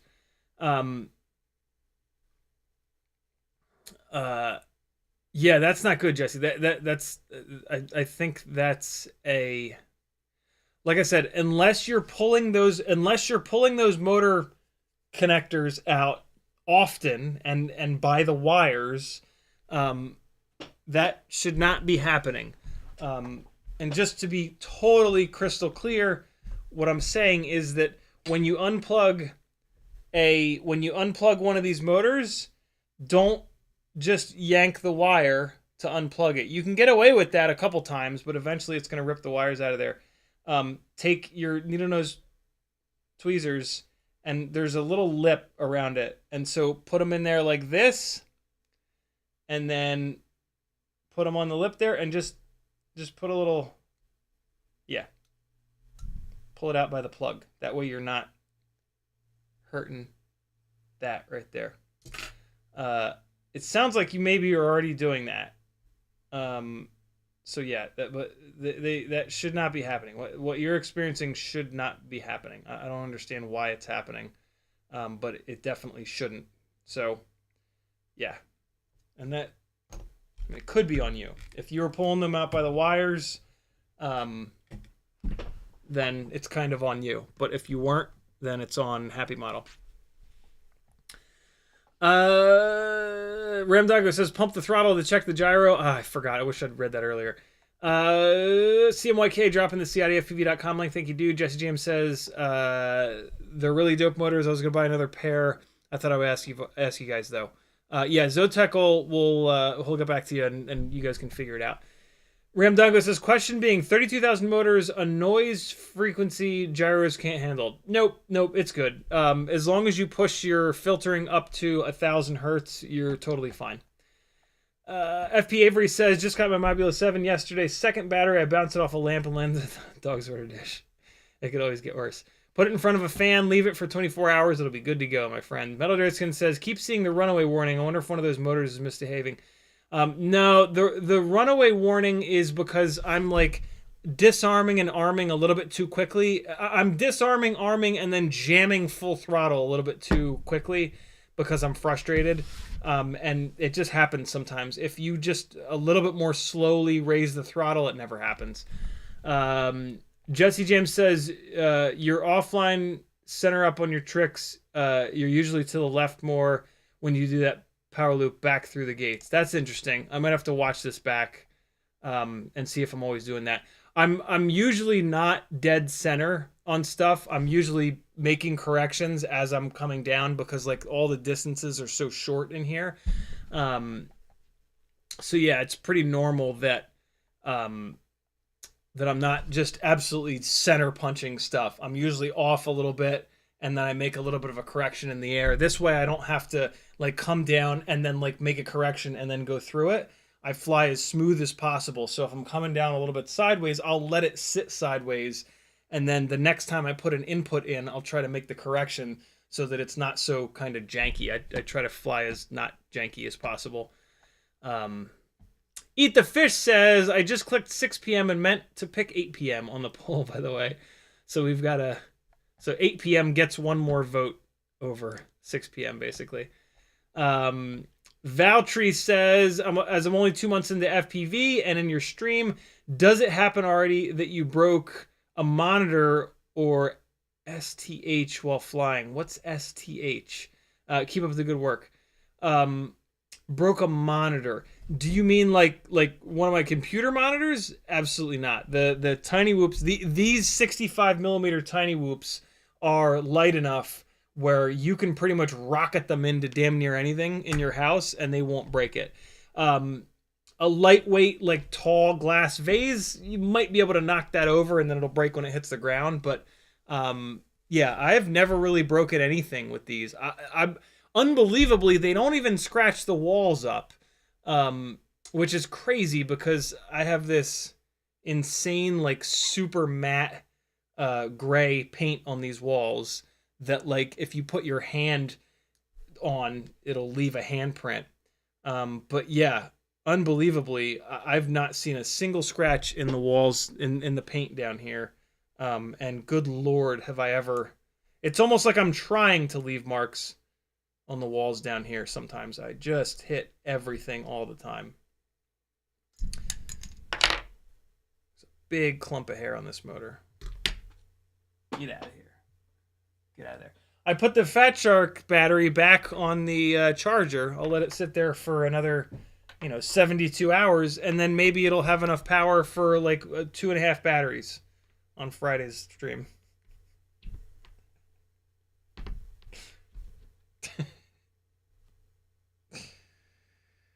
I'm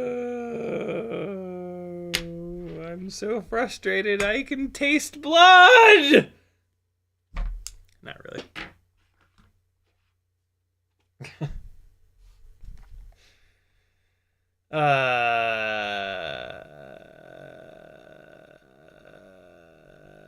Bob Noxious says, I have to say, watching CiottiFPV crash like this can be faith in Whoop's durability. Yeah, I mean, in my defense, this is durability testing, so I'm purposely flying as bad as possible. Cold Power says that VTX is getting sleepy. It keeps slowly blinking. Valtteri says, I feel like the black frames break the most. Potentially, yes. Plastic is clear. So anytime plastic has a color to it, something else has been put in there to change it from clear to a color. And whatever that is that has been added to the plastic is not as strong as the plastic. So technically speaking, the strongest plastics are going to be clear because that's going to be all plastic. There's no additive, there's no dye, there's no shit in there to change its color. Whether the colorant, whatever it is that they put in there to change these things to a color, there's not much of it. It's just a tiny little bit. So whether or not, I personally think that it's placebo. I think that yeah, someday somebody realized that plastic is clear, and to color it, you would have to add something to it. And I think that, we all hear that, and then as soon as anything not clear breaks, we go, see, I knew it! What's that? Confirmation bias? I think that's confirmation bias. I don't think it actually matters, but technically speaking, it could.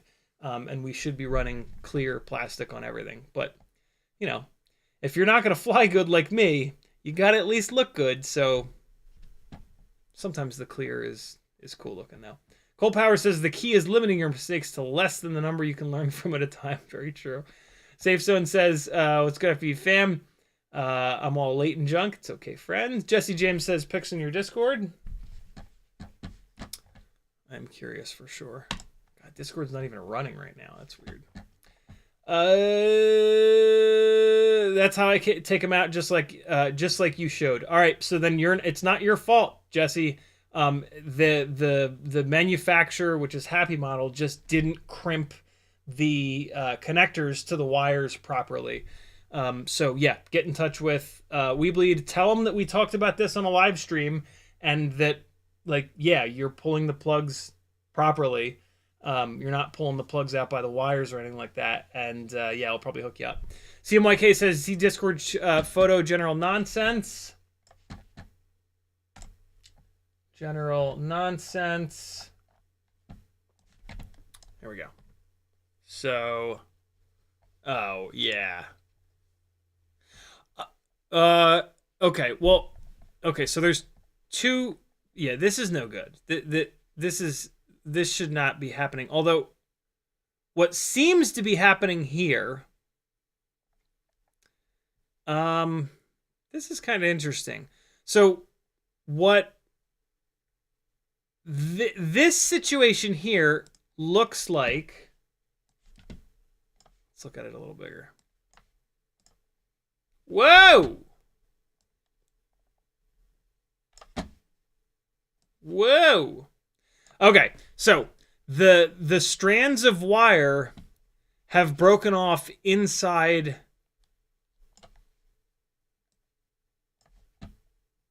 Good Lord, Larry. Jim. What are you doing here? Okay, so it has the crimp. This is weird. What I would expect to see is the wires slipped. The exposed wire has slipped out of the crimp connection here. But it doesn't look like it. It looks like the wires broke at the base of the crimp, which is a little bit weird. Did these motor wires get pulled like at a 90-degree angle from this at some point? Because this is a little weird. I still don't necessarily think that it's your fault, but I wouldn't think that man, this motor is also pretty chewed up. How many? I mean, these are the new motors though, so you can't have that many batteries on them. Get in touch with Zotek. See what he's willing to do. It's yeah. This might be all ugly because you've been fixing it and you've been like trying to resolder them in there. But yeah, if you can think back to the first time this happened, my question is going to be, were the strands of wire stuck in here? Cole Power says motor wire get caught in a prop. That's true. Are these motor wires coming up and hitting the propeller blades? I wouldn't think so, because the wire here is not all chewed up. These Cinewhoop propellers will chew through the silicone of these wires. So I wouldn't think that's the case. But yeah, there's something. This is not good. Real crackerjack advice you get from this live stream. This is not good. This is bad. How many batteries before that's happening? That's a question that I have for you. And how many motors has it happened on? Okay.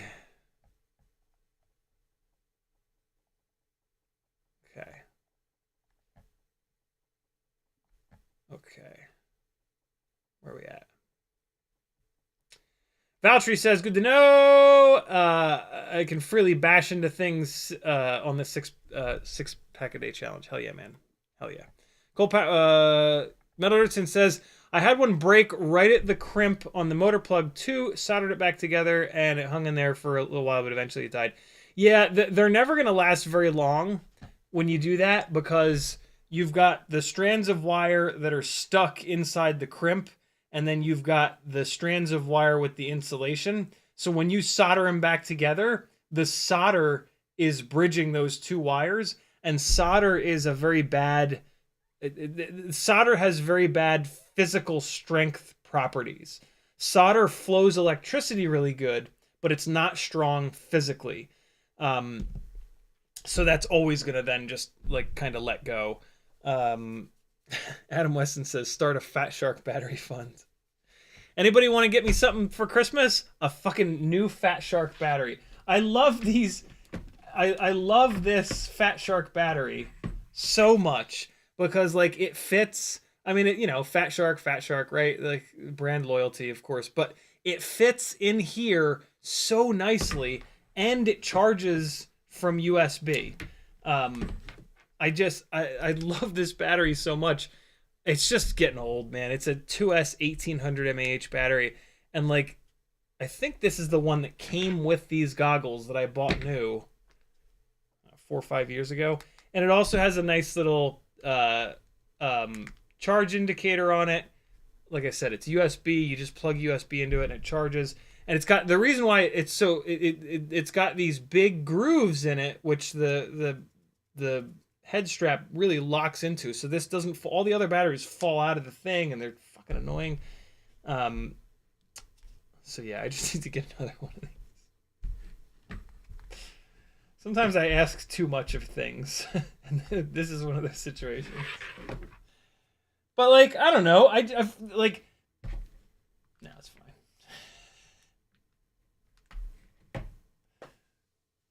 It's just too old. It's too old.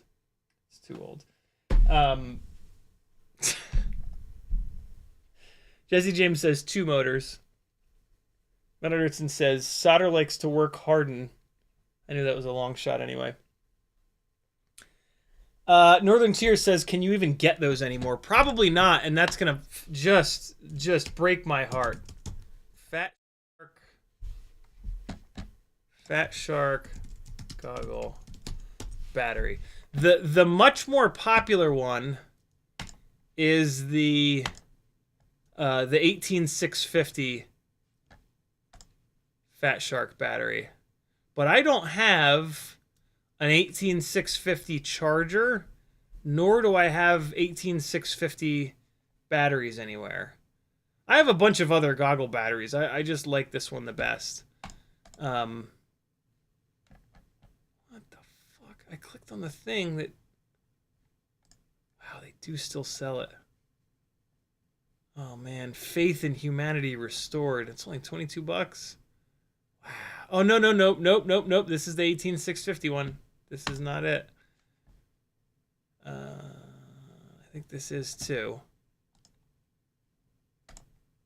This is the right one. Yeah. USB charging. Is there a date somewhere on here? It's only 72 grams. Oh man. Wait, hold on. We can find this. Hold on. Fatshark goggle battery. What did I say it was? 1700 mAh? 1800 mAh.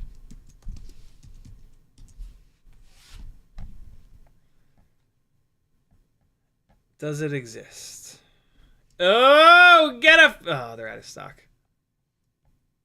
Oh, they're out of stock.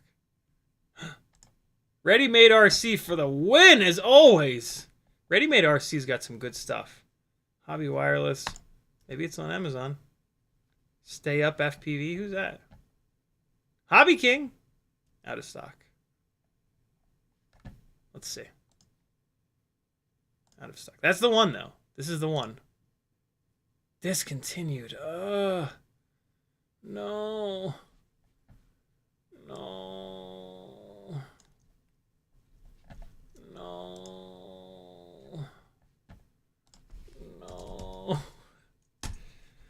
Guess who's making an eBay alert?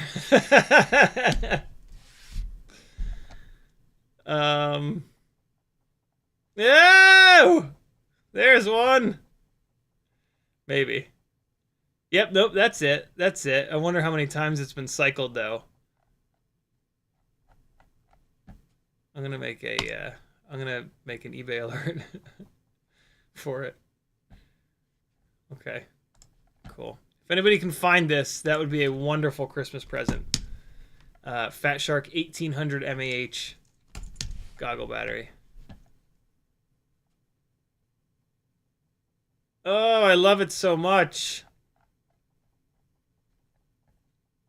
I gotta be really honest. I just love that you can plug it into USB. I just love that you can charge it from USB. I don't have to fire up the big ass charger and like put it on the parallel board, think about what the mAh it is, set the amp rating, listen for it to beep, go deal with it, unplug the charger thing again, blah blah blah blah blah blah blah. Hobbytown, what? Discontinued online, you dirty rat hose. Oh man, if I could get a brand new one, that would just tickle my pickle. Back to the 1800s. Used on eBay? I was just on eBay. I didn't see it, did I? $12? What? That's the one. Where is it? Where's it shipping from? Lebanon, Pennsylvania. Mine.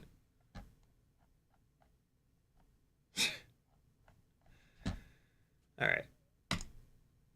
That one looks pretty new. I'm actually no. I'm not gonna buy it. I'm not gonna buy it. Not gonna buy it. Not gonna buy it. All right. Really quick. Not really quick. It was the main thing that we wanted to do on the live stream, and then I just got all fakakta.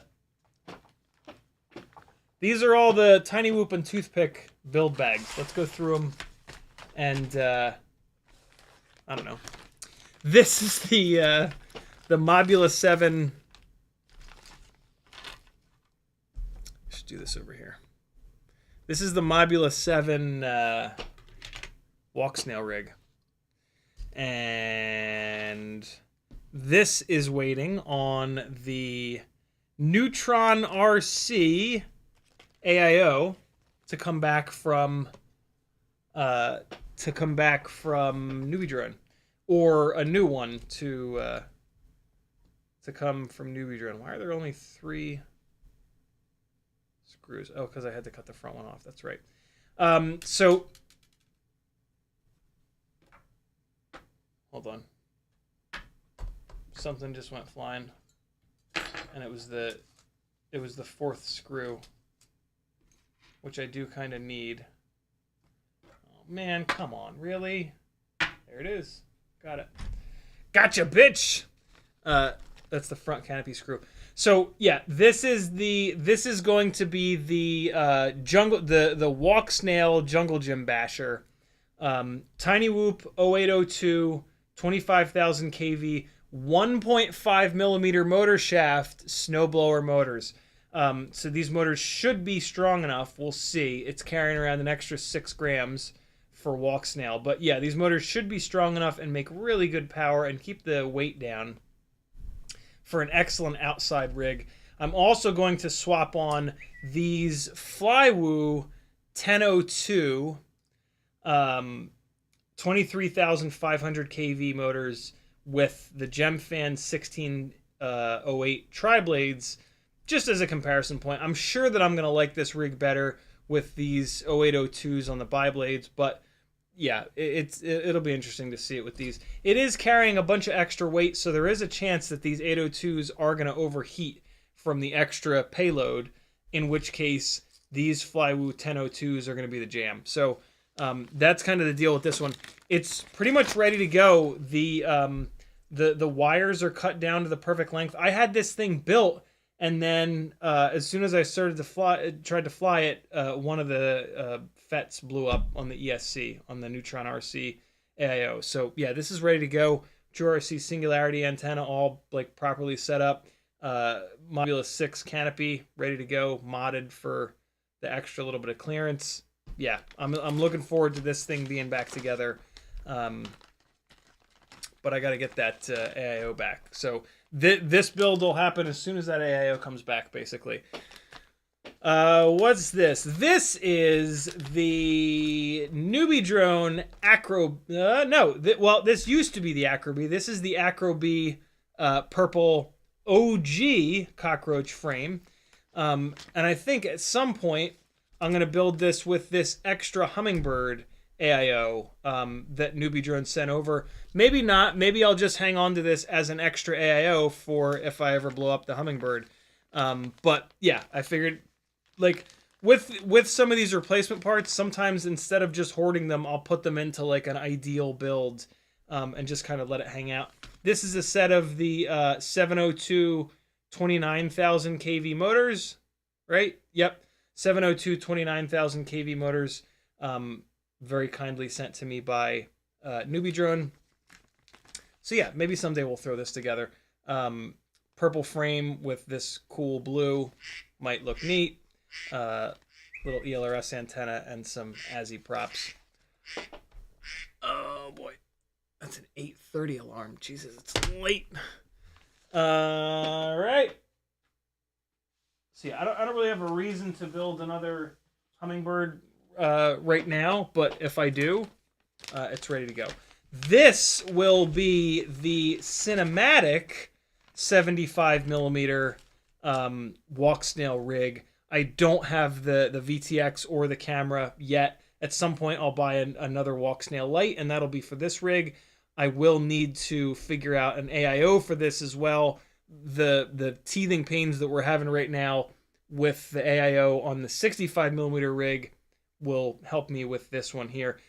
These are Mobula 7 V4 ducts cut from frames that the battery tray broke on. So yeah, this will be a really cool build as well. This will not be a build for chasing the RC drift cars. That's what the 65mm cinematic build will be. This will be more for like ripping around outside. So this will probably get whichever motors this regular walk snail 75 build doesn't get.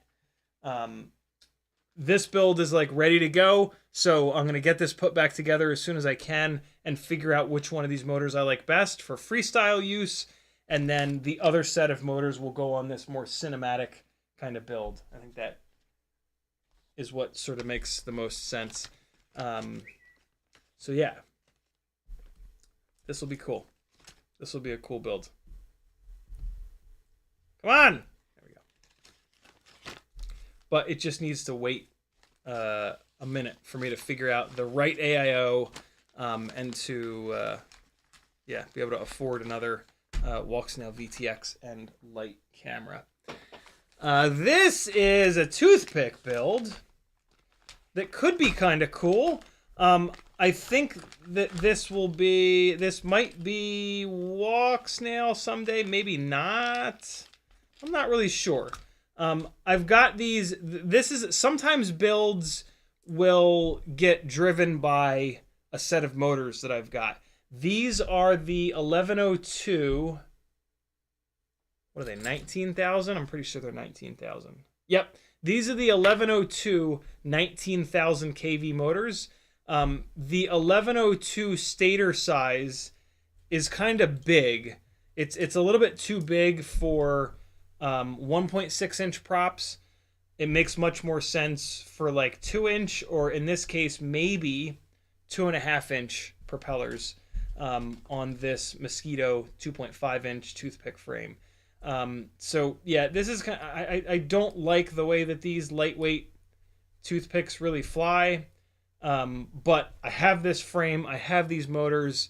It just kind of makes sense to do something with them, like build something with them. And then, you know, if I'm absolutely never, ever, ever flying it and I decide that I don't care about it, I can do a giveaway for it or even sell it. because there is something, like, most of you guys love the way that these lightweight toothpicks fly. I'm just the weird one. So yeah, I do want to put this together. I don't know if it's going to be 1S or 2S. It might be 2S. This is an extra BLV 3. This is a BLV 3. This is a tiny lifter AIO. But I mean, if it's just going to sit here, like, it kind of might as well be in a build. Maybe, I don't know. We'll see. We'll see what happens with this, if anything. It might just sit in the build bag, and it's my extra BLV3 AIO that someday I might need for one of the tiny lifters. But yeah, I got a little Caddx Ant with the new Goober canopy from Newbie Drone here.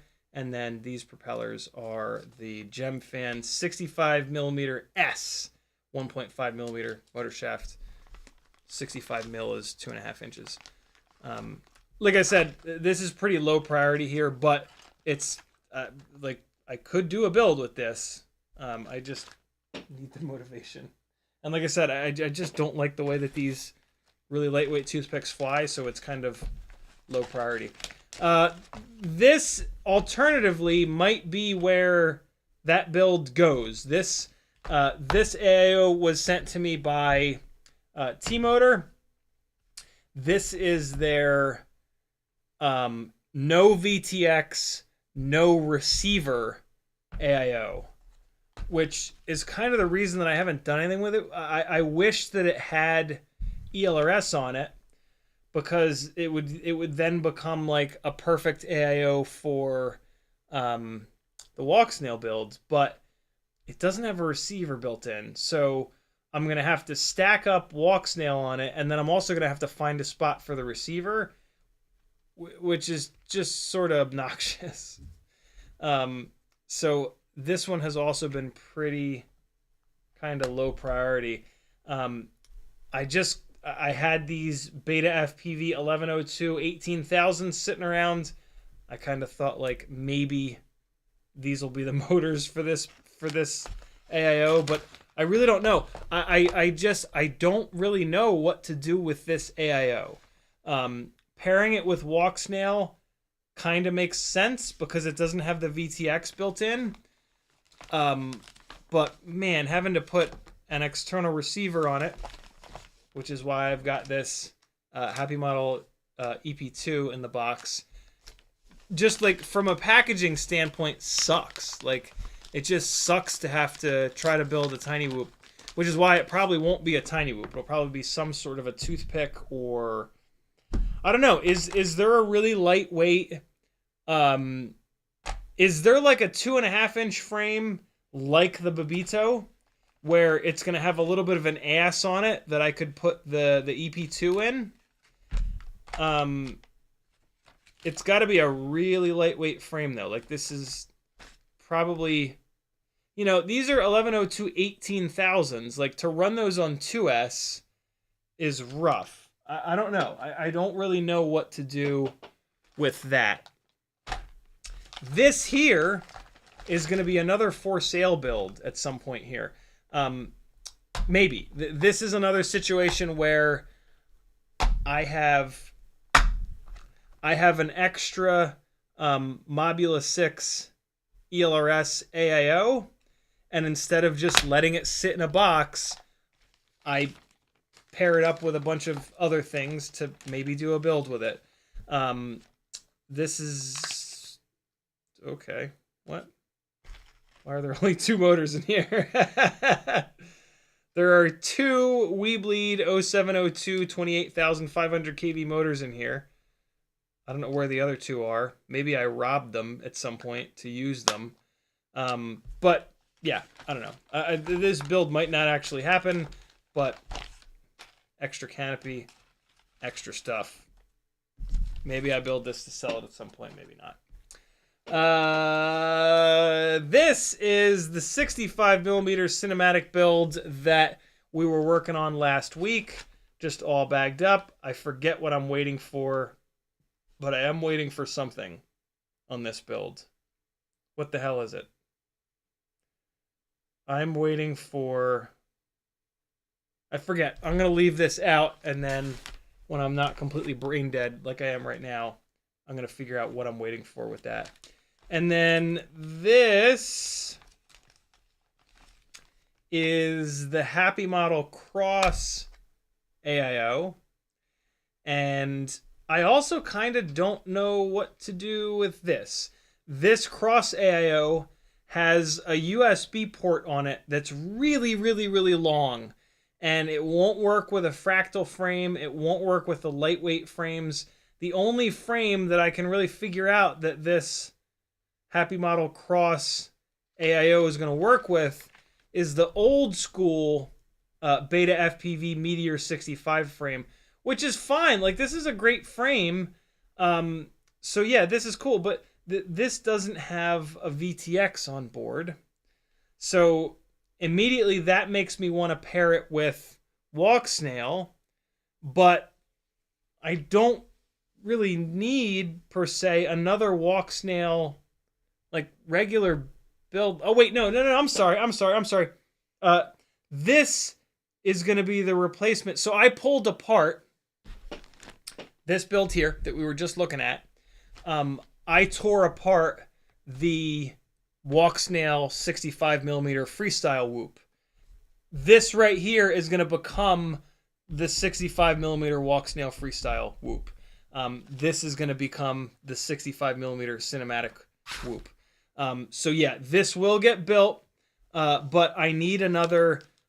I either need to remove the heatsink from this Walk Snail VTX, which shouldn't be that difficult. I think I just need to get the heat gun and get this nice and hot, and then come in here and pry it up and off. It's really stuck down there. But yeah, I assume with some heat, I'll be able to peel this little heat shield / cooling cover off of here. And then I just need to switch over to the Walk Snail light camera to save the weight. So yeah, this will be the 65mm Freestyle Walk Snail rig. I just need to get that light camera, and then I'll put that all back together. I'm going to leave this one here because I got to figure out what... I want to get this together. I really want to get this cinematic Walk Snail 65mm rig put together, but I need to figure out what I'm missing. Forget what it was. We were talking about it the other day. So yeah, those are the builds that are on deck. Like I said, a bunch of those are just like, I've got a set of motors and an extra AIO as a spare. Why not throw them in a build bag? And going through that process, it's almost like theory crafting, right? Going through that process helps me to just like be creative and just like figure out what to do in the future with some of these parts. So I really enjoy it. Like I'll just lay all of the parts that I've got out on the floor back behind the desk here. And yeah, just like what goes with what, which motors would make sense on which frame. So yeah, it's a lot less like specifically planning out builds, and it's a lot more just like grouping things together to kind of have them be somewhere. So yeah. There's a little build breakdown for you of what's coming up next in the world of me building things. Oh boy, this other motor on this rig, I can see the wires are hurting. Well, no, actually. No, it's fine, actually. It looks worse than it is. So yeah. That's what's going on, friends. What do you think about that? Let me get caught up on chat, and then I'm going to shut this show down. Nope. Wait, no, here we go. Jesse James says, I've been fixing them, and these are new motors. I was getting desync and checked the wires. Had to give... and the head give at the crimp maybe 40 batteries. Yeah, 40 batteries is not enough. but you need to really like just stare at it and figure out like, is there a possibility that these, because I don't want Zotac to send you another set and it happens again. So like really rack your brain trying to figure out how the hell, and maybe it's not happening. Maybe it's a total manufacturing problem, but just stare at it and just think hard as hell. Is there a situation where these motor wires, if the connector is here and the motor wire wants to come out, like the 3 motor wires want to come out like this, is there is there something that's happening that's forcing these motor wires to turn 90 degrees and get pulled? The motor wire is going to sit on the AIO plugged in, and then the wires come up, and you want them to have just a little bit. You don't want them to be like this. You want them to come out straight and then bend. So like if you're like twisting the wires up really hard, that's no good. You want it to have to come like naturally out of the plug straight up and never develop that 90-degree angle. If they develop that 90-degree angle, that's how those individual strands of wire will break, especially if they're being pulled at a 90-degree angle. So just make sure that that's not what's going on. But Edgerton says solder. Oh no, we got that. Morton Upshot says, why not crack the battery box open and replace the cells? I don't know. I don't. The reason is I don't fuck with cells. I don't fuck with soldering to cells. If you put too much heat into it, you ruin the cell, or it catches on fire and lights your face on fire. I don't play with cells. Northern Tier says my blue LEDs don't work on mine. On your what? Oh, on your battery. Oh, that's interesting. That's annoying. Valtteri says, any suggestions what Cinewhoop to get? You still going with the Cinesplore? Yep, Cinesplore is still the best one, in my opinion, for picking up a full-size GoPro. Metaritson says, didn't I send you some 18650s? Did they end up in a giveaway? That's right, I do have 18650s. I just don't have a charger. I have Is there a charger in here?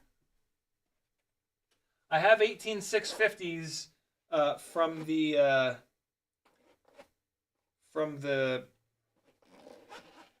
gimbal, and there's a charger in here because I do have 18650s. I'll be damned. What's this charger plug into? USB. Oh, that's nice. Well, maybe if I can't find the I mean, I found that one on eBay.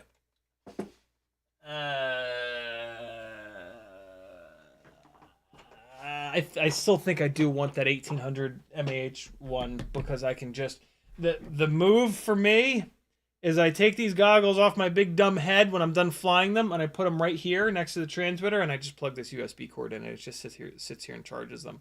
I just love that. But the 18650 battery box, I'm gonna have to take the battery box out of the goggle strap, take the 18650s out of it, put them into get the charger out, put them into the charger, plug the charger in, right? This is just like the slickest, easiest setup. And this 1800 mAh battery was fine for years. It's just too old now. Adam Weston says, consider some 2S long range packs with good lithium ion cells for the goggles. That's a really good idea. Yeah. It's a really good idea. Although there's going to be heavy pulling down the side of the goggles. This is a nice lightweight battery too, which is nice. Riot9 says, at what point do we call hoarders on you? 2 years ago. Gauge Stays Fly just got here just for the end of the stream. June Loco says, will you ever switch to another transmitter? If they make another, probably not, because this one works completely fine. But if they come out with a transmitter that actually has some sort of an improvement over this one, and is the same shape as this one, which is that it's wide for my big long fingers to fit properly on and work well, I might. But this does everything that I want it to. You know, if it works, don't fix it. But the biggest thing with the QX7 is that for whatever reason, it fits perfectly with my hands. My hands sit on it nice. I can move the gimbals around in like the full throw. The M9 gimbals for these things are awesome. Yeah. Would it be nice if it had ELRS internal? Sure. But changing the module bays is not the end of the world. I don't love it. I don't love having to change the module from the Crossfire one to the ELRS one, but I do have a second one of these that I just need to sit down with for a couple of hours and get it all dialed in, and that'll be the Crossfire QX7, and this will be the ELRS QX7. So I'll be able to stop swapping out these module bays. Yeah. Gotta have 2 transmitters, because if a transmitter goes down, you have a gig the next day, you're fucked. So yeah, there's no need for me just to have 1 transmitter. But I do need to spend a little time with the other one, the black one, to get it ready to use. Adam Weston says, check this out. eSheen 7.4 18650 line cell case integrated USB charger for EV. Well, that sounds pretty cool. Open up a new tab with that. Look at that. Okay, I'm going to check that out tonight. Ramdago says, so it's indoors, so fly all the quads at once. Possibly silly fun. No. Ramdago says, how are 1002s treating you? They're great. These Flywoo 23,500s are great on 1S. The RC and Power 14,000 kV ones on the Tiny Lifter are great as well. So yeah, 1002 is a good size. Good motor size. Morton Upshot with the last... Oh, wait. Here we go. Moontime 2007 TKS 2-inch frame. I'll look that up. TKS 2-inch frame FPV. Who the hell is TKS? Jack's 3D printing? Is that a 3D printed frame? 3D printed frames are no good. Gotta be carbon. TKS GTR. Looks like there might be a carbon version of it. I'll take a look. Looks like that's just a toothpick frame, though. I'm not... CNC drones. No, okay. It's not just a toothpick. There's a little... Oh, wait, no. That's for the camera.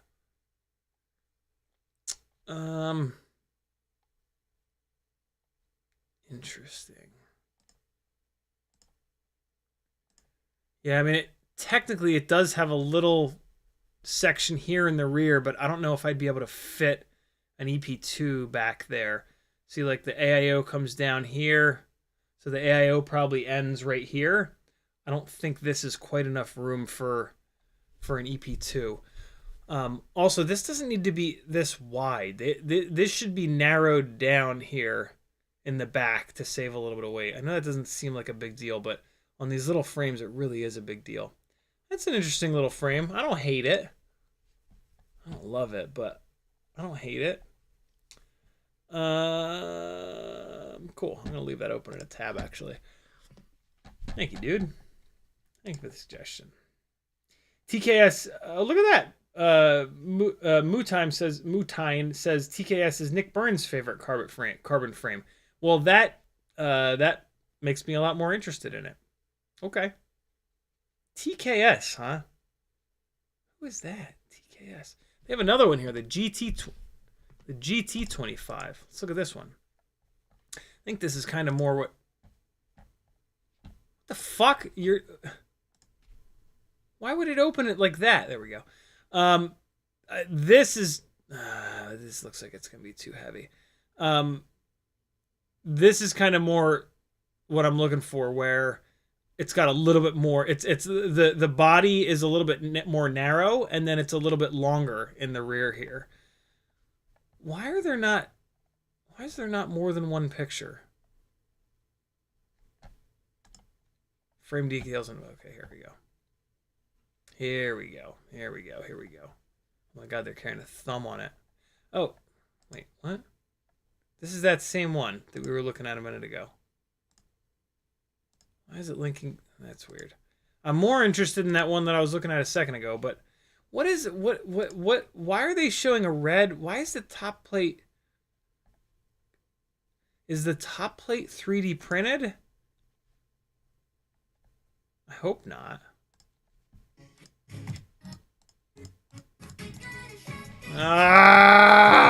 No, no, no, no, blah, blah, blah. Okay. Oh yeah, here it is. TK. Oh, the frame is 3D printed. Yeah, that doesn't work. Nylon bottom plate, peel it. No. If there's a carbon fiber version, this is not. This is not this. This is what I'm interested in. This design. I'll look around a little bit at TKS stuff. Thank you for the suggestion, brother. Morton Upshot says, I assume you can replace the cells in that battery pack. Might need to solder a little. Yeah, I really don't mess around with soldering to the cells. I've tried it before, and it's just sketchy. Dub Squared FPV says, TKS is Kevin L. Nick Burns' favorite is the 2-inch Rocket Race frame. Rocket Race. Okay. CNC drones, way to go. Okay,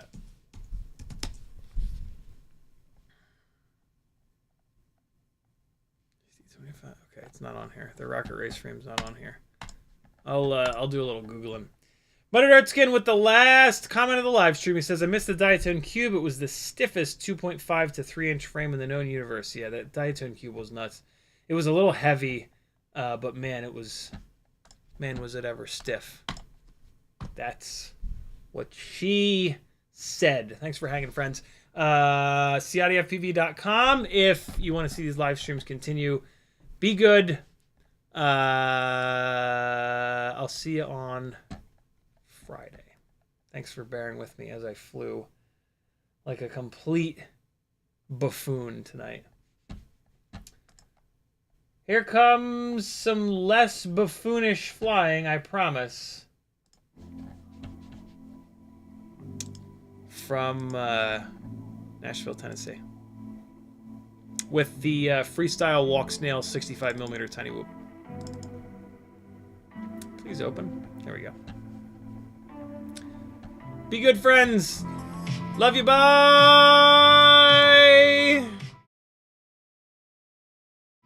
Hang on.